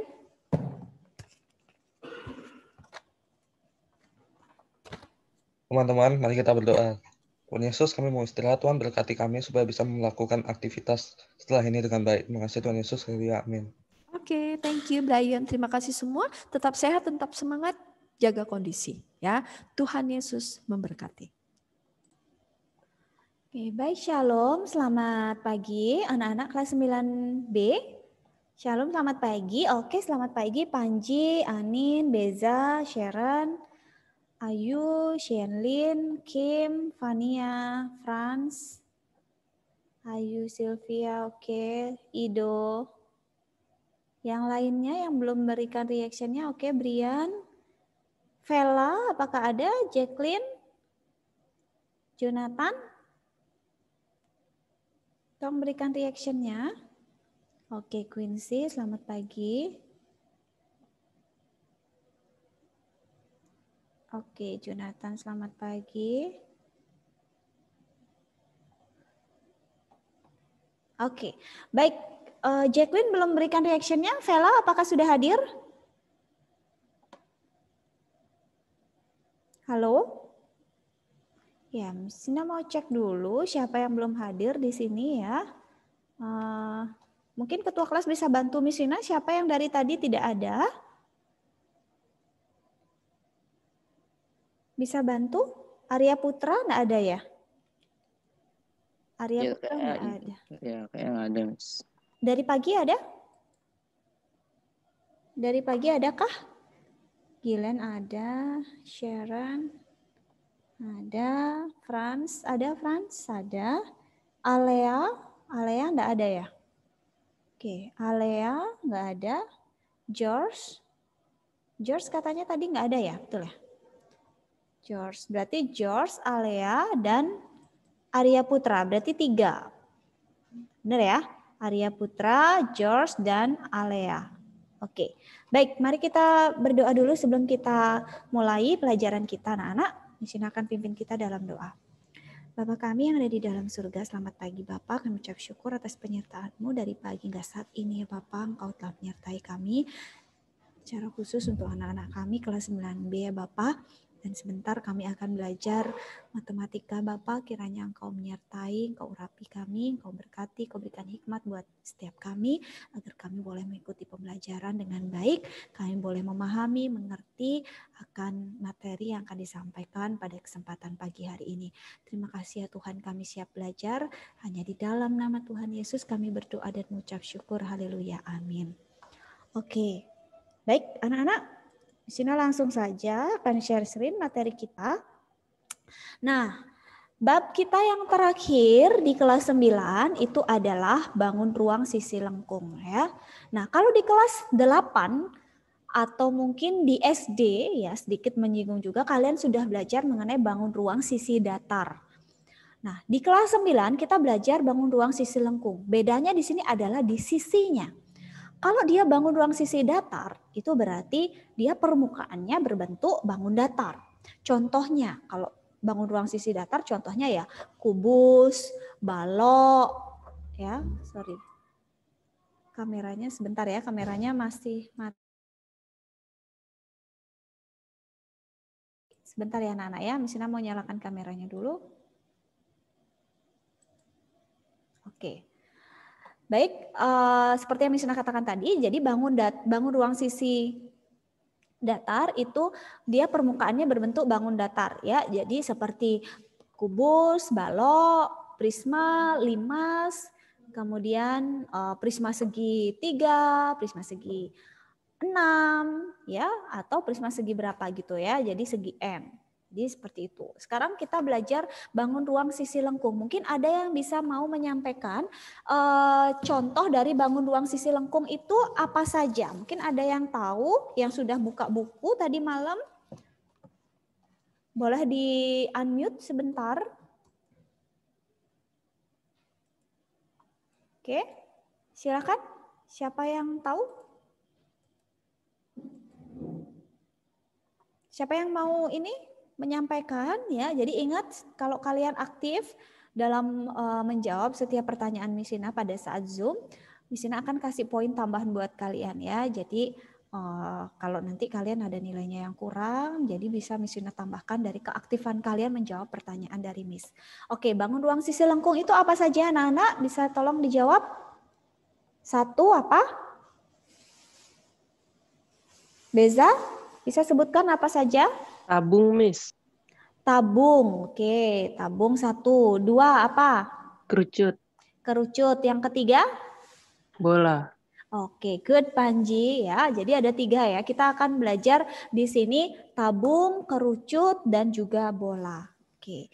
Nah, setelah kalian belajar nanti selesai belajar bab ini, harapan Miss di sini adalah jadi tujuan pembelajaran yang diharapkan dalam bab ini yang pertama, kalian bisa menyebutkan unsur-unsur bangun ruang sisi lengkung itu apa saja ya.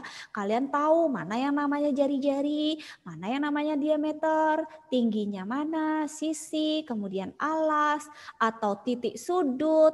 Ada juga rusuk, nah itu unsur-unsur dari bangun ruang sisi lengkung. Kemudian yang kedua, kalian bisa menjelaskan definisi dari masing-masing bangun ruang sisi lengkung tersebut ya. Kemudian yang ketiga, kalian bisa membuat jaring-jaring dari masing-masing bangun ruang sisi lengkung ya. Jadi untuk tugas jaring-jaring ini Misina akan pakai dalam pengambilan nilai KI 4. Jadi Misina nanti akan minta kalian untuk membuat jaring-jaring ya sedemikian rupa ya sebaik dan sebagus mungkin dengan ukuran yang nanti akan Misina tentukan. Silahkan kalian kerjakan, nanti akan masuk ke nilai KI 4 ya. Nanti pengumumannya Misina akan berikan pertemuan berikutnya ya. Kemudian yang keempat, kalian bisa menghitung luas permukaan tabung, kerucut, dan bola. Kemudian menghitung volume tabung, kerucut, dan bola. Kemudian menghitung unsur-unsur tabung, kerucut, dan bola jika diketahui luas atau volumenya. Dan yang terakhir, kalian diharapkan bisa menyelesaikan masalah sehari-hari yang berkaitan dengan bangun ruang sisi lengkung. Jadi di sini pada bab ini akan banyak sekali permasalahan atau soal yang berkaitan dengan kehidupan kita sehari-hari ya, yang berkaitan dengan bangun ruang sisi lengkung itu sangat banyak sekali ya, benda-benda yang ada di dalam kehidupan kita yang berhubungan dengan tabung, kerucut, bola itu sangat banyak sekali. Ya, oke. Mari kita langsung ya masuk ke unsur-unsur ya. Di sini yang Miss Ina tekankan di sini yang pertama adalah unsur-unsur tabung. Ya. Mungkin ada anak yang tahu ya. Tabung itu kalau kalian perhatikan benda-benda yang ada di sekitar kalian, bisa kalian sebutkan benda apa saja yang bentuknya seperti tabung. Oke, Miss Ina minta tolong Brian. Brian bisa sebutkan satu saja benda di sekitar Brian, mungkin ada yang berbentuk tabung? Botol minum. Botol minum, ya boleh. Kemudian Gilen, sebutkan lagi Gilen yang berbentuk tabung, apa saja? Halo Gilen, bisa dengar suaranya Miss? Gilen ada kan? Oke Gilen ada. Hai Gilen. Halo Gilen. Bisa direspon? Gilen? Aduh, kemana nih Gilen ya? Halo Gilen. Oke, tidak ada. Oke, Sharon. Sharon bisa berikan satu contoh? Benda di sekitar? Gelas. Oke, gelas bisa ya. Gelas banyak sekali yang berbentuk tabung ya. Apalagi nanti kalau misalkan diberikan soal cerita, ada sebuah gelas, kemudian diisi air, misalnya diisi penuh dengan air, kira-kira volume air dalam gelas itu berapa? Nah, itu bisa menjadi soal cerita ya. Oke, kemudian Franz Joseph, bisa berikan satu contoh? Franz? Tong sampah. Tempat sampah juga bisa ya, ada yang berbentuk tabung ya. Kemudian satu lagi ya, George nggak ada, Alea nggak ada. Ayu Sylvia, lagi satu contoh saja bisa diberikan? Ayu? Celengan. Celengan, ya celengan juga banyak yang berbentuk tabung ya, celengan kaleng tuh ya. Oke baik, terima kasih ya. Kalian perhatikan buka buku LKS kalian, ini Miss Ina ambil dari LKS halaman 136. Miss Ina sudah fotokan, Miss Ina masukkan ke PPT-nya Miss Ina. Jadi kalian juga bisa lihat langsung di PowerPoint-nya Miss ya. Oke, dalam kehidupan sehari-hari mungkin kamu sering menemui salah satu benda seperti gambar di samping. Coba kamu sebutkan nama-nama benda tersebut dan berikan contoh lain. Benda-benda di sekitarmu yang memiliki bentuk mirip benda-benda di samping. Tadi sudah disebutkan beberapa ya yang seperti bentuk tabung. Oke. Dalam matematika, benda-benda tersebut berbentuk tabung, kerucut, bola, dan kerucut. Ya, coba perhatikan gambar kaleng susu, es krim, dan bola sepak di samping. Kalau kamu amati secara seksama, benda-benda tersebut tidak sepenuhnya mulus. Namun, ada sambungan berbentuk garis lurus dan garis lengkung. Hal ini menandakan bahwa dalam bentuk tabung, kerucut, dan bola atau bangun ruang sisi lengkung membutuhkan beberapa proses. Ya, salah satunya dengan cara membuat jaring-jaring bangun ruang sisi lengkung lebih dahulu. Jadi ketika kamu akan membuat bentuk tabung dengan ukuran tertentu, kamu harus membuat jaring-jaring dengan ukuran tertentu pula. Ya, untuk memperoleh ketepatan ukuran. Nah, sebaiknya kamu memahami terlebih dahulu tentang unsur-unsur pada bangun ruang sisi lengkung sebagai berikut. Ya, jadi kalian perhatikan kalau kalian ingin membuat celengan, kalian ingin membuat topi ulang tahun misalkan, ya. Nah, pasti ada proses yang harus kalian lakukan, ya. Tadi sudah dijelaskan, kita bisa membuat jaring-jaringnya terlebih dahulu, ya. Nah, kita lihat ya unsur-unsurnya. Nanti juga jaring-jaring, gimana sih cara membuat tabel yang benar gitu ya, yang tepat. Nah, kita lihat tabung, pengertian dari tabung.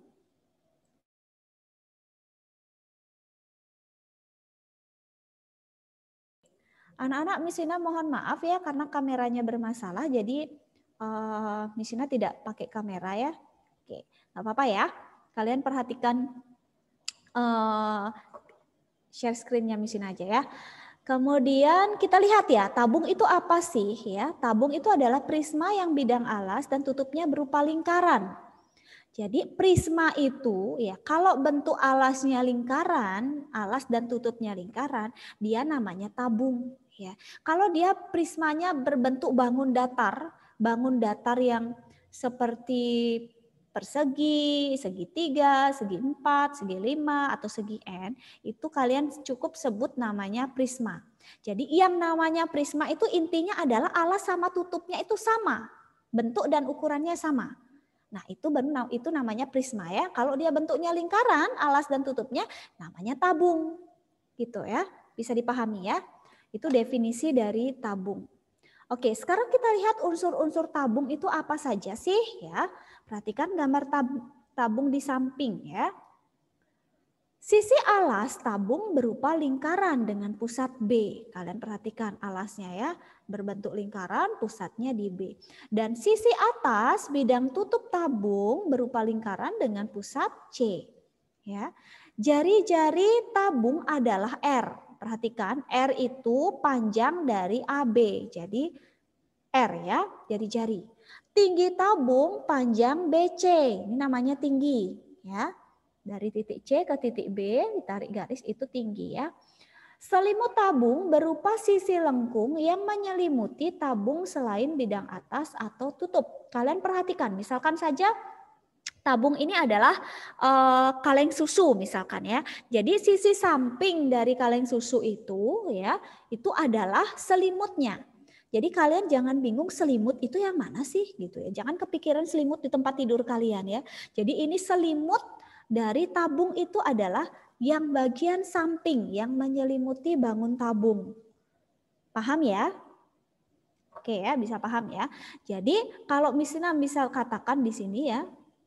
Ini ya, selimut tabung berupa sisi lengkung yang menyelimuti tabung selain bidang atas dan tutup. Ya, jadi bagian sampingnya. Berarti sisi tabung ada berapa anak-anak? Sisi tabung ada berapa? Sisi tabung ada berapa? Kalau Misina tanya. Ada berapa? Ada yang bisa jawab? Halo 9B?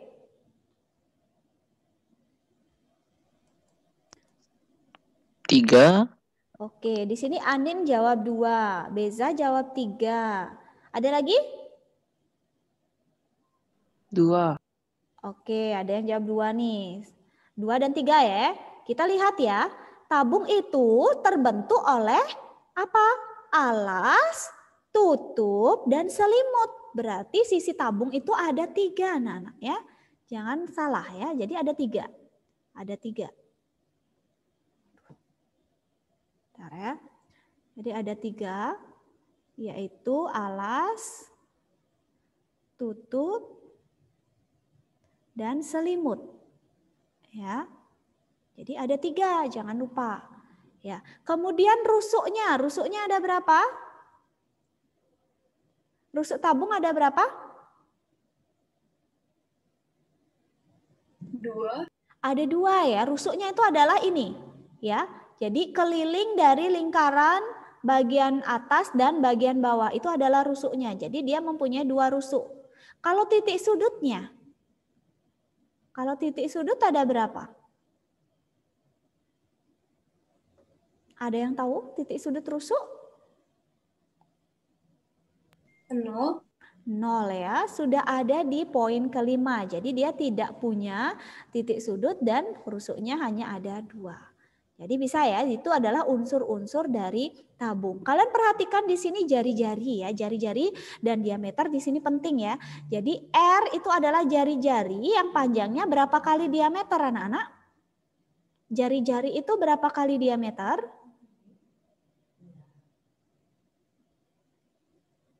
Jari-jari berapa kali diameter?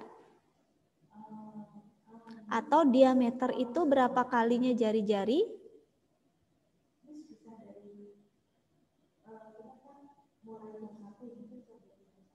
Oke, yang mana nih?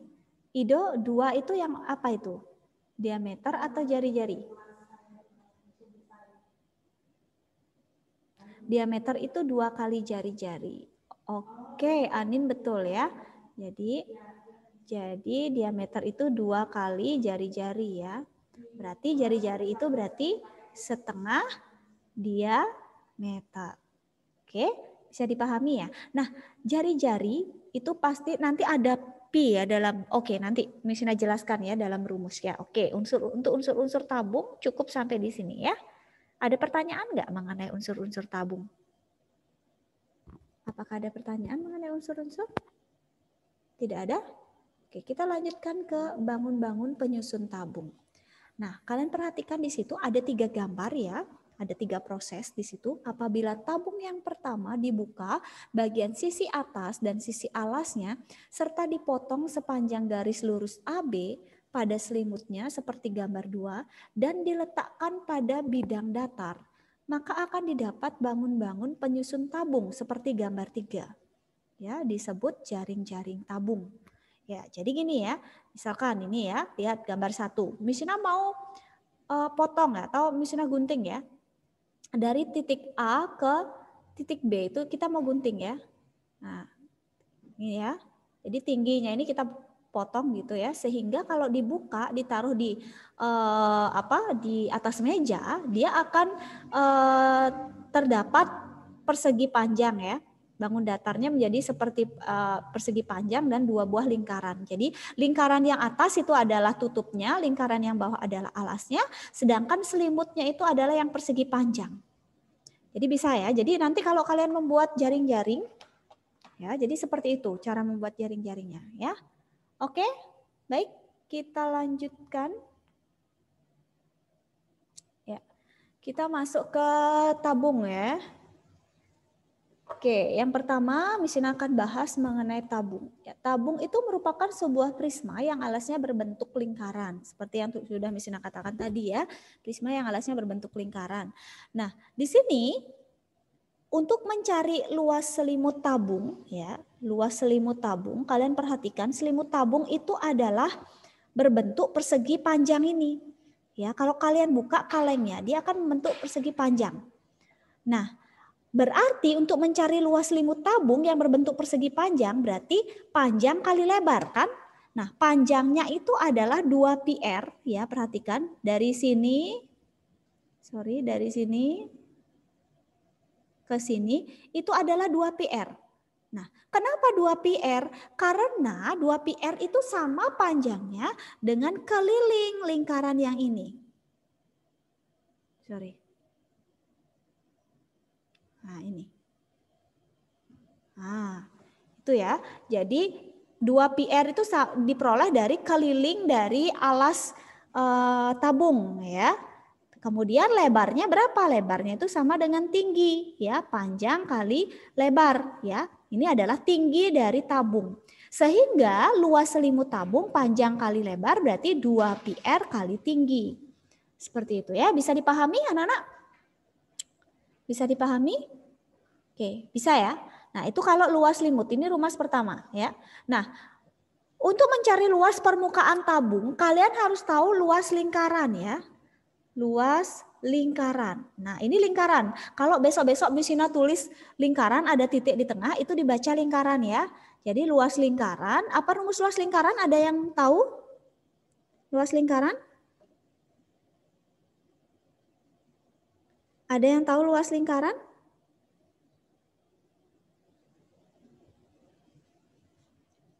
Luas lingkaran kalian harus tahu ya, dibangun ruang sisi lengkung ini luas lingkaran itu sering dipakai ya Nana. Oke, apa rumus luas lingkaran? Pi kali R kali R ya, pi R kuadrat ya, betul Beza ya. Mungkin bisa kalau misalnya tanya, kalian langsung unmute saja ya, biar teman kalian juga mendengarkan ya. Pi R kuadrat, nah itu luas lingkaran ya. Jadi untuk mencari luas permukaan tabung ya, permukaan tabung itu kan ada 3 ya, luas sisinya ya. Jadi tutup, alas, dan selimut. Berarti kamu tambahkan semua.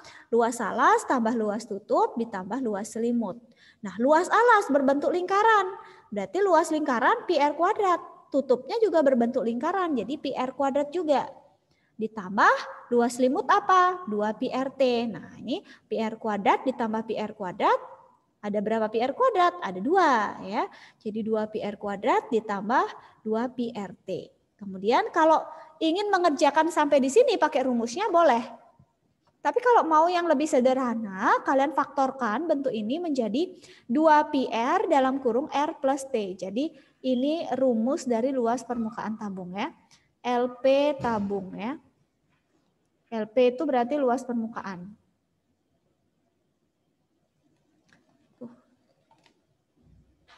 Tabung. Oke. Itu ya, jadi luas permukaan tabung yang itu. Sekarang untuk mencari volume. Untuk mencari volume itu selalu luas alas dikali tinggi ya anak-anak ya. Jadi karena alasnya berbentuk lingkaran, jadi kita masukkan rumus luas lingkaran. Pi r kuadrat dikali T. Jadi rumus volume tabung adalah pi r kuadrat kali T. Nah ini rumus ketiga yang harus kalian hafalkan. 4 ya sama ini ya, sama luas lingkaran. Oke, jadi bisa disimpulkan luas permukaan tabung 2 pi r dalam kurung r plus T. Volume tabung pi r kuadrat kali T. Nah ini ada di LKS halaman 144 ya kalau nggak salah ya. Ini LKS halaman 144. Kalian bisa lihat di situ ya. Oke, ada pertanyaan nggak sebelum Misina lanjut ke contoh soal? Sebentar, Misina mau perbaiki kameranya sebentar ya.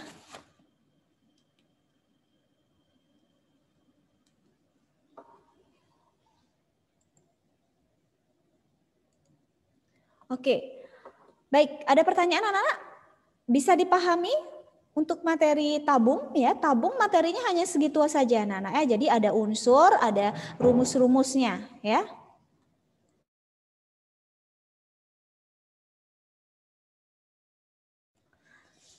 Oke, kita lanjut ke contoh soal ya. Kalian perhatikan ya. Sebuah tabung tingginya 10 meter dan diameter alasnya 14 cm. Hitunglah luas alas tabung, luas selimut tabung, luas tabung tanpa tutup, luas sisi atau permukaan tabung. Ya. Nah, di sini kalau ada soal bangun ruang seperti ini, alangkah baiknya kalian buat diketahui, ditanya, dijawab gitu ya. Jadi kita buat dulu diketahuinya di sini. Diketahuinya di sini tingginya ya. Tingginya adalah 10 meter. Nah, kalian lihat di sini tingginya dalam satuan meter. Kemudian diameternya 14 cm. Oke, ya. Nah, 10 meter kalau kita bayangkan kok diameternya kecil sekali 14 cm sedangkan tingginya 10 meter. Berarti bisa kita bayangkan bahwa ini adalah sebuah pipa, bisa aja sebuah pipa ya. Pipa itu bisa bermeter-meter panjangnya anak-anak ya. Atau mungkin selang juga bisa. Ya, tapi kayaknya ini lebih ke pipa ya. Oke. Nah, di sini kita jadikan sentimeter, satuannya biar sama. Ya, jadi 10 meter itu berapa senti anak-anak? Halo? Misna harap semua bisa mendengarkan ya. 10 meter berapa senti? 1000, Miss. Ya, 1000 cm. 1000 cm ya. Yang ditanya adalah ini ya, luas alas tabung, luas selimut tabung, luas tabung tanpa tutup dan seterusnya. Satu lagi Misina mau ingatkan ya di sini. Nah, Misina mau kasih tambahan di sini ada yang namanya pi ya. Mungkin ada yang lupa, pi itu ada 2 ya. Ada yang pi-nya kita pakai 22/7. Ada 3,14. Bedanya apa? Nah, 22/7 itu kalau jari-jari atau diameternya kelipatan berapa? 7 ya, jangan sampai lupa. Kalau ini berarti jari-jari atau diameternya bukan kelipatan 7. Bukan kelipatan 7. Oke ya. Nah, kita lanjutkan di sini. Berarti yang A bisa dijawab. Ya, luas alas tabung. Luas alas tabung bentuknya apa? Alasnya tabung berbentuk apa? Lingkaran. Lingkaran, berarti kita cari luas lingkaran. Jadi luas alas itu sama dengan luas lingkaran ya. Luas lingkaran. Apa rumus luas lingkaran? Pi PR kuadrat. R kuadrat. Ya, perhatikan penulisan pi yang benar ya. Bisa kalian lihat di buku kalian, buku LKS, pi itu seperti apa, lebih tepat nulisnya ya. Jadi pi kita masukkan berapa kalau diameternya 14? Nah, diameternya 14, jari-jarinya berapa, Nana? Kita cari jari-jari. Kalau diameternya 14, jari-jari berapa? 7. 7 ya, dari 14 dibagi 2. 14 dibagi 2 berarti 7 cm. Nah, kita masukkan, berarti kita pakai 22/7. Jari-jarinya 7 ya, 7 kali 7 berarti ini coret-coret. 22 kali 7, 154 ya, satuannya cm persegi. Oke, itu yang A. Silakan kalian coba yang B, C, dan D. Misalnya kasih waktu 5 menit untuk mengerjakan. Silakan anak-anak. Silakan, misalnya kasih waktu 5 menit.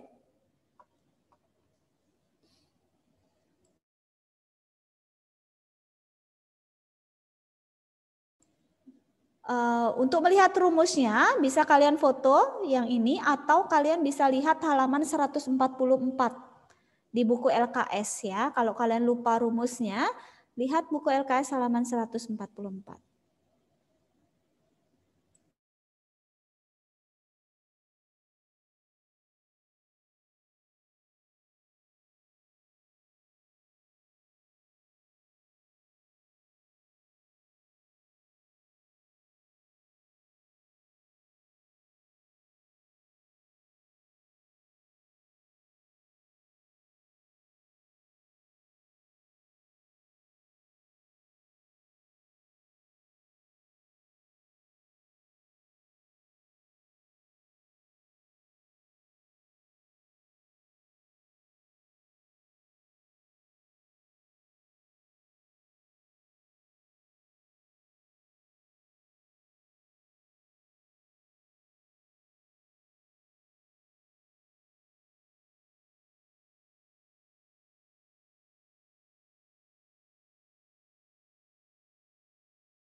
Yang sudah ketemu boleh tuliskan di kolom chat ya.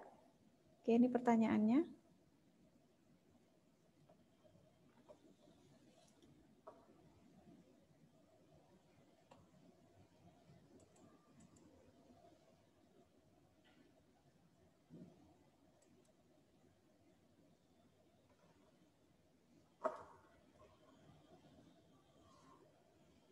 Ya, mesinnya kasih waktu lagi 2 menit ya. Nomor A kan sudah itu. Nomor A kan sudah terjawab. Jadi lanjut ke nomor B, C, dan D ya.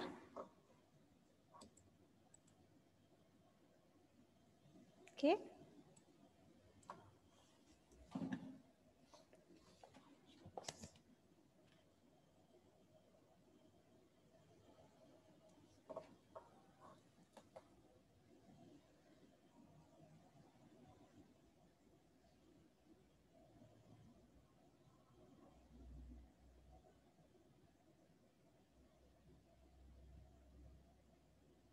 Ya.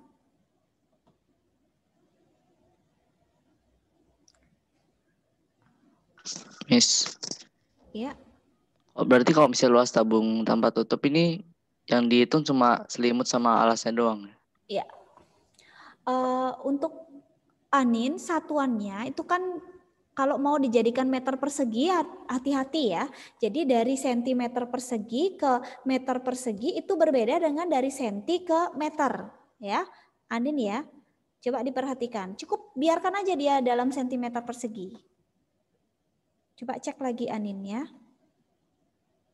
Karena kalau dia pangkat dengan tidak ada pangkat, kalian merubah satuan itu beda ya.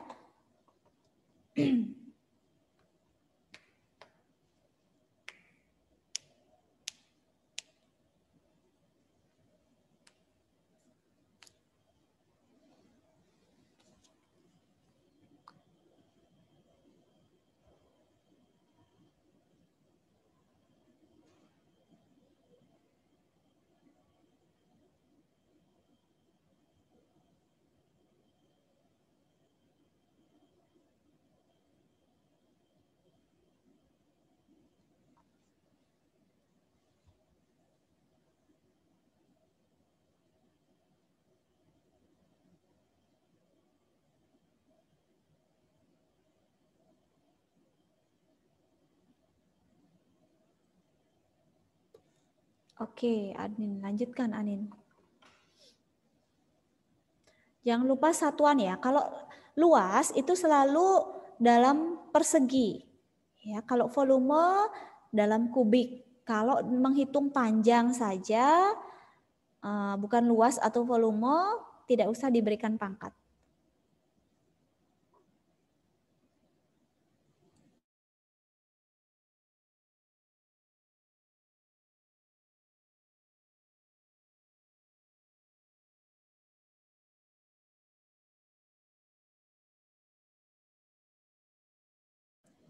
Oke, Sharon sudah selesai.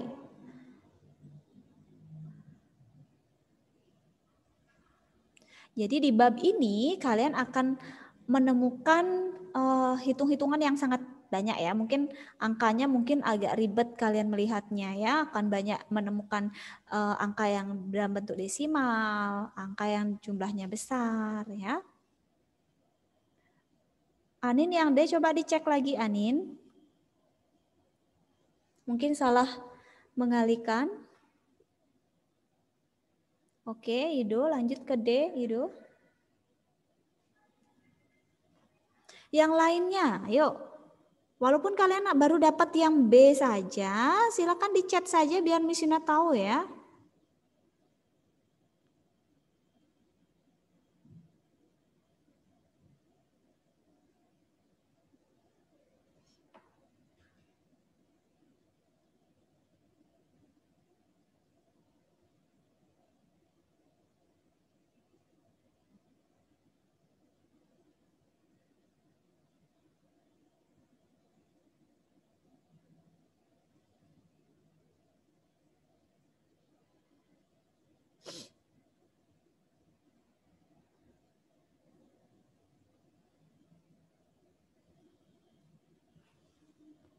Beza. Beza yang D coba cek lagi Beza.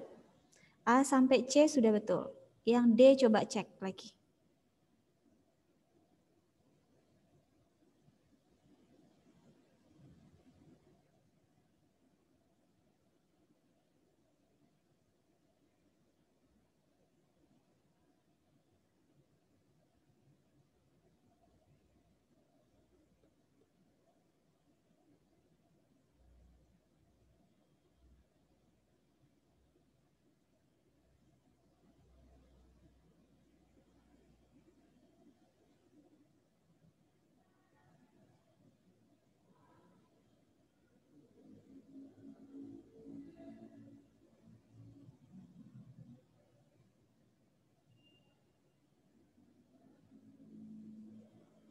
Oke, good. Ya, Besa sudah selesai. Ido hampir betul yang D itu. Mungkin kamu salah mengalihkan sedikit saja Ido. Coba cek lagi Do. Sedikit saja itu, salah ngitung saja saya. Oke.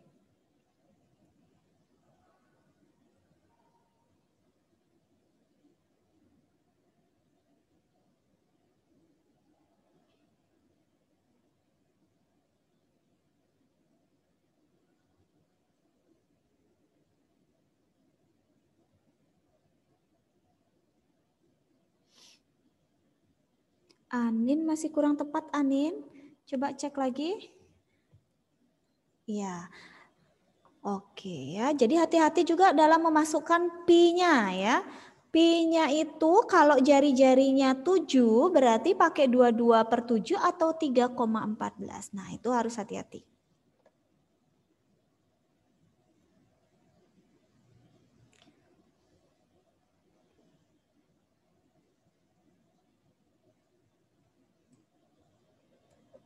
Ini sudah lewat 5 menit ya. Tapi nggak apa-apa, misalnya biar kalian punya kesempatan untuk mencoba. Ya. Yang lainnya, ya seperti Gilen.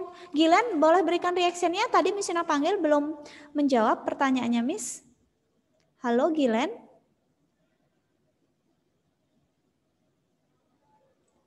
Halo Gilen. Ya, Miss. Gilen sudah mencoba pertanyaannya Miss Rina nomor 1? Sudah sampai mana?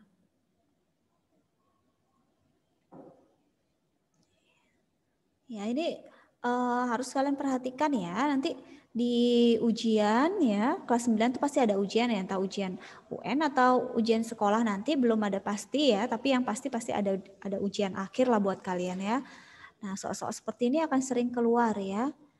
Apalagi di bab ini akan banyak rumusnya. Jadi setiap kali Miss Ina masuk di awal, Miss Ina akan review terus dan Miss Ina akan bertanya ke kalian rumus dan unsur-unsur dari bangun ruang itu apa saja, ada berapa. Nah, biar kalian selalu ingat setiap hari ya.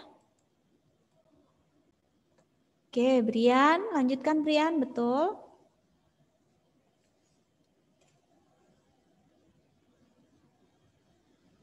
Satuannya jangan lupa ya Brian ya, kalau luas itu apa? Ya, akhirnya Anin betul ya. Salahnya udah tahu ya Anin ya? Salahnya di mana tadi? Nah, tahu ya.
Oke, kita bahas ya biar tidak terlalu lama. Oke.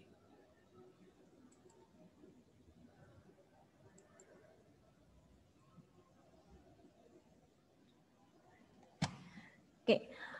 Yang ke B ya, perhatikan baik-baik ya, luas selimut tabung yang B. Luas selimut tabung, kalian hafalkan rumusnya, berarti 2 pi RT ya. Jadi 2 kali pi-nya kita pakai 22/7 ya, karena R-nya adalah 7.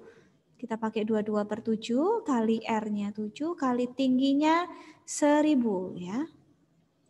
Kita coret, jadi 2 kali 22, 44 ya. Kali 1000 berarti 44.000 dengan satuan sentimeter persegi. Oke. Nah, sekarang yang C, luas tabung tanpa tutup. Luas tabung tanpa tutup. Ya, luas tabung tanpa tutup itu berarti ya nggak ada tutupnya. Jadi kita tidak usah hitung tutupnya. Jadi luas alasnya, luas alas berarti kan luas lingkaran ya. Luas alas ditambah luas selimut. Selimut ya, kita masukkan. Luas alasnya berapa? 154 ya. 4 ditambah luas selimutnya 44.000. Ya, kita tinggal jumlahkan jadinya 44.154 ya, satuannya sentimeter persegi ya, itu ya. Sekarang yang keempat, luas sisi atau permukaan tabung seluruhnya ya yang dimaksud di sini ya. Jadi luas permukaan tabung berarti apa? Luas permukaan tabung 2 pi R ya, 2 pi R dalam kurung R plus T ya. Jadi kita masukkan 2 kali 22/7 kali R-nya 7, 7 ditambah 1000 ya. Nah, kita coret 7-nya habis, jadi tinggal 44 ya, kali 7 tambah 1000, 1007. Nah, ini hasilnya berapa? 1007 dikali 44, 44.308 sentimeter persegi. Oke ya. Sampai di sini apakah ada pertanyaan? Bisa ya? Ya, Miss. Bisa. Oke, good. Kita lanjut soal yang kedua ya. Ini terakhir ya.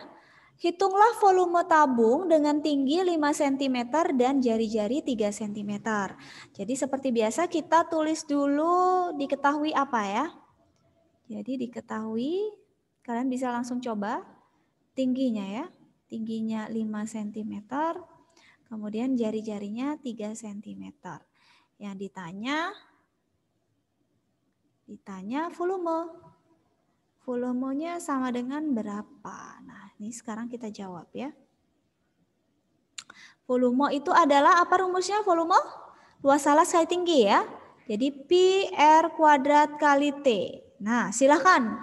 Pertama kalian harus tentukan pi yang mana yang kalian pakai ya. Kalau kalau jari-jarinya 3 berarti kita pakai 22/7 atau 3,14. Silahkan. Silahkan anak-anak. 3,14.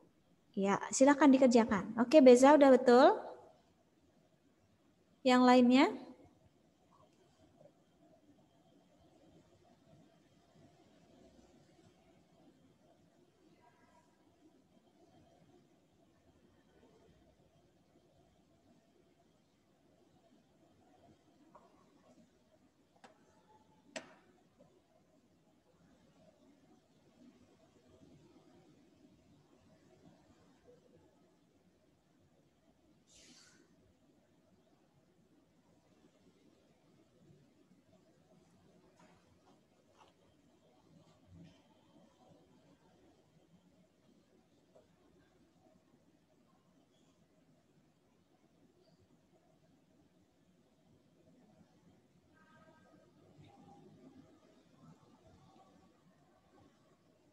Silahkan yang sudah ketemu boleh dituliskan di kolom chat.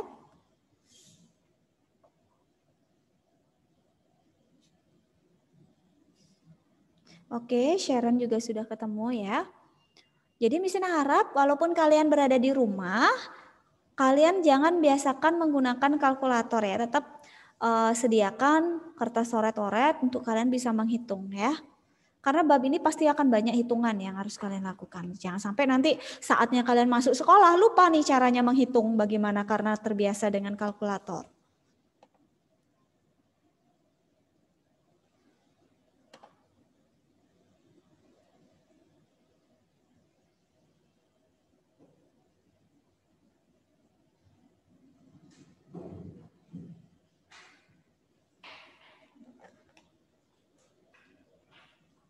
Oke, ya betul ya. Beza, satuannya beza masih salah ya. Ingat kalau volume satuannya apa? Sharon juga tulis satuannya juga yang lengkap ya. Anin masih kurang tepat Anin. Coba dicek lagi Anin.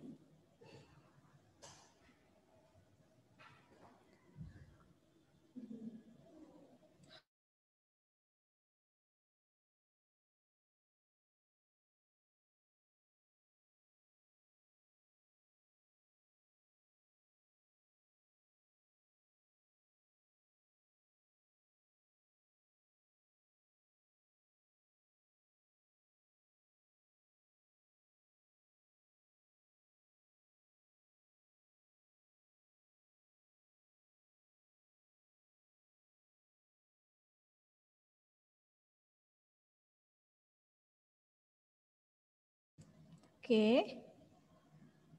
Brian sudah betul. Ya, Beza betul. Ayu Sylvia udah. Sharon juga sudah. Oke, baik ya. Kita bahas ya anak-anak ya. Oke, mari kita bahas. Jadi kita masukkan pi-nya karena jari-jarinya 3, berarti kita masukkan 3,14 ya, bukan 22/7. 3,14 dikali R-nya kita masukkan 3, kali 3, kali tingginya 5 ya. Jadi 3,14, 3 kali 3 9, 9 dikali 5 berarti 45 ya. Jadi 3,14 dikali 45 hasilnya berapa? 1,3 dengan satuan sentimeter kubik. Oke, ada pertanyaan sampai di sini? Ada pertanyaan? Nah, Miss Ina mau tanya ya, dari pembelajaran yang tadi sudah Miss Ina sampaikan, siapa yang sudah paham mengenai tabung ya? Hari ini kita sudah belajar tabung, tentang unsur-unsurnya dan juga rumus-rumus yang berkaitan dengan tabung ya. Miss Ina harap kalian bisa mencicil, menghafal sedikit demi sedikit rumus-rumus yang ada di bangun ruang sisi lengkung ini. Ya, bisa berikan reactionnya untuk materi hari ini? Yang sudah mengerti? Oke, 1, 2, 3, 4, 5, 6, 7, 8, 9. Oke. Semoga yang lain juga paham ya, cuman malu-malu. Oke, baik anak-anak Miss Ina mengingatkan kembali ya, karena Miss Ina lihat belum semua mengumpulkan tugas di Moodle. Miss Ina mohon dengan sangat ya, terutama tugas KI 4, itu masih ada yang belum mengumpulkan. Miss Ina harap kalian masih, sebenarnya kan batas akhirnya kemarin, cuman Miss Ina berikan tambahan 3 hari mulai dari kemarin ya. Mulai dari hari ini, jadi ditambah 3 hari dengan status kalian terlambat mengumpulkan. Kalau kalian terlambat otomatis pasti ada konsekuensinya juga ya kalau terlambat. Oke ya, biar adil dengan teman-teman kalian yang disiplin mengumpulkan tugas ya. Oke, baik. Apakah ada pertanyaan sebelum Miss Ina akhiri? Waktu Miss Ina sudah habis? Tidak ada? Oke, jika tidak ada kita akan... Halo, ada pertanyaan? Beza? Ada, Miss. Ya, apa Beza? Nggak ada, Miss. Oh, nggak ada. Oke. Baik, Miss Ina akan lanjutkan besok. Kita akan lanjutkan materi kita. Jangan lupa dibaca-baca dulu sebelum kita belajar matematika supaya nanti kalau Miss Ina tanya kalian bisa menjawab. Ya, oke. Mari kita tutup dalam doa. Miss Ina mohon kesediaan dari Beza aja deh langsung ya. Silakan Beza. Saya doa, Miss. Ya. Ya, teman-teman kita berdoa. Kan ini nggak bisa selesai pelajaran matematika padahal ini kan kita materi yang tadi sampaikan singkatan supaya bisa kami ingat dan bisa kami pelajari dengan baik Tuhan Saudara ya amin. Amin. Oke, baik. Terima kasih Beza, terima kasih anak-anak. Sampai ketemu lagi besok. Tuhan Yesus memberkati.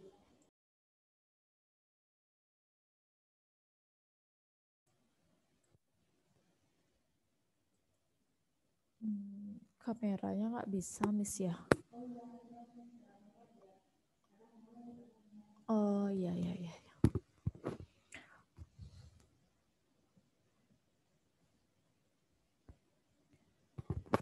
Baik, selamat siang anak-anak kelas 9B. Jadi berjumpa kembali dengan Miss Cahya dalam pembelajaran daring mata pelajaran Bahasa Bali hari ini hari Selasa tanggal 9 Februari 2021 ya. Nah, sebelumnya Miss mohon maaf untuk videonya ya, untuk kameranya ini tidak bisa ditampilkan karena ada sedikit trouble ya. Jadi mohon dimaklumi sama-sama. Baik, anak-anak kelas 9B bagaimana kabarnya hari ini? Mudah-mudahan dalam keadaan sehat semuanya ya.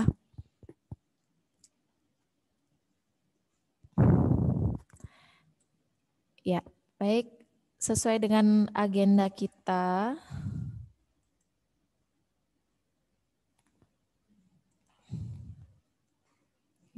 tunggu sebentar ya.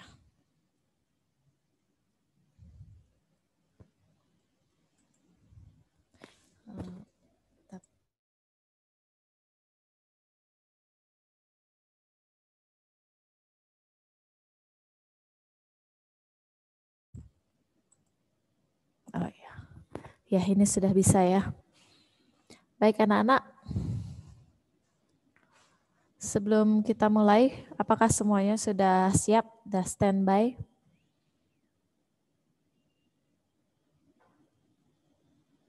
Tolong kasih tanda apakahnya semuanya sudah siap, sudah standby ya. Gede Panji, Ayu Nindya, Fania, Ayu Sylvia, Beza Limanto, Gilen, Shenlin. Ya, baik. Terima kasih. Jadi untuk mengefisienkan waktu sesuai dengan agenda kita hari ini, jadi penilaian harian yang pertama, jadi langsung saja anak-anak dibuka Moodle-nya ya, buka Moodle, cari pelajaran bahasa Bali, kemudian di situ cari topik yang paling bawah, yang Wira Cerita Sutta Soma. Ya, sekali lagi dibuka Moodle. Cari pelajaran bahasa Bali, kemudian dibuka topik yang paling bawah, Wira Cerita Sutta Soma. Jadi di situ di dalamnya ada penilaian harian 1. Ya, silakan anak-anak langsung dijawab. Dijawab dengan baik, dipahami dulu soalnya, kemudian langsung dijawab. Itu waktu pengerjaannya Miss setting 60 menit. Dengan 2 kali percobaan. Ya, itu waktu pengerjaan sampai nanti pukul 9 malam. Ya.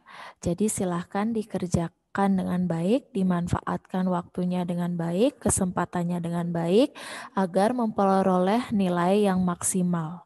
Jadi KKM-nya itu 75. Ya. Nah, jika ada yang kurang jelas yang ingin ditanyakan, silahkan di chat. Ya, jadi sekali lagi Miss tegaskan, tidak ada yang menanyakan arti terjemahan ke dalam bahasa Indonesia. Ya, sesuai dengan kesepakatan minggu lalu. Karena semua materi sudah kita bahas, sudah besertakan terjemahan dalam bahasa Indonesia di pertemuan sebelumnya. Ulangannya di topik yang paling bawah. Wira Cerita Sutta Soma. Wira Carita Sutta Soma. Ya.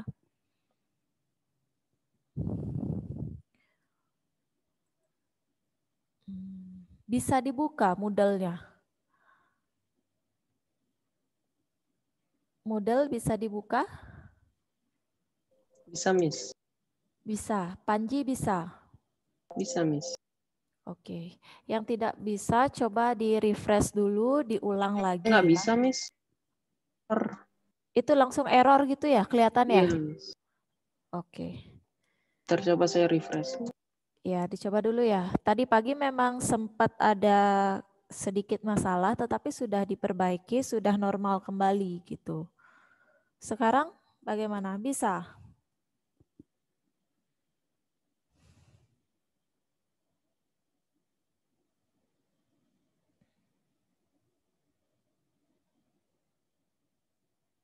Masih tidak bisa ya. Ya.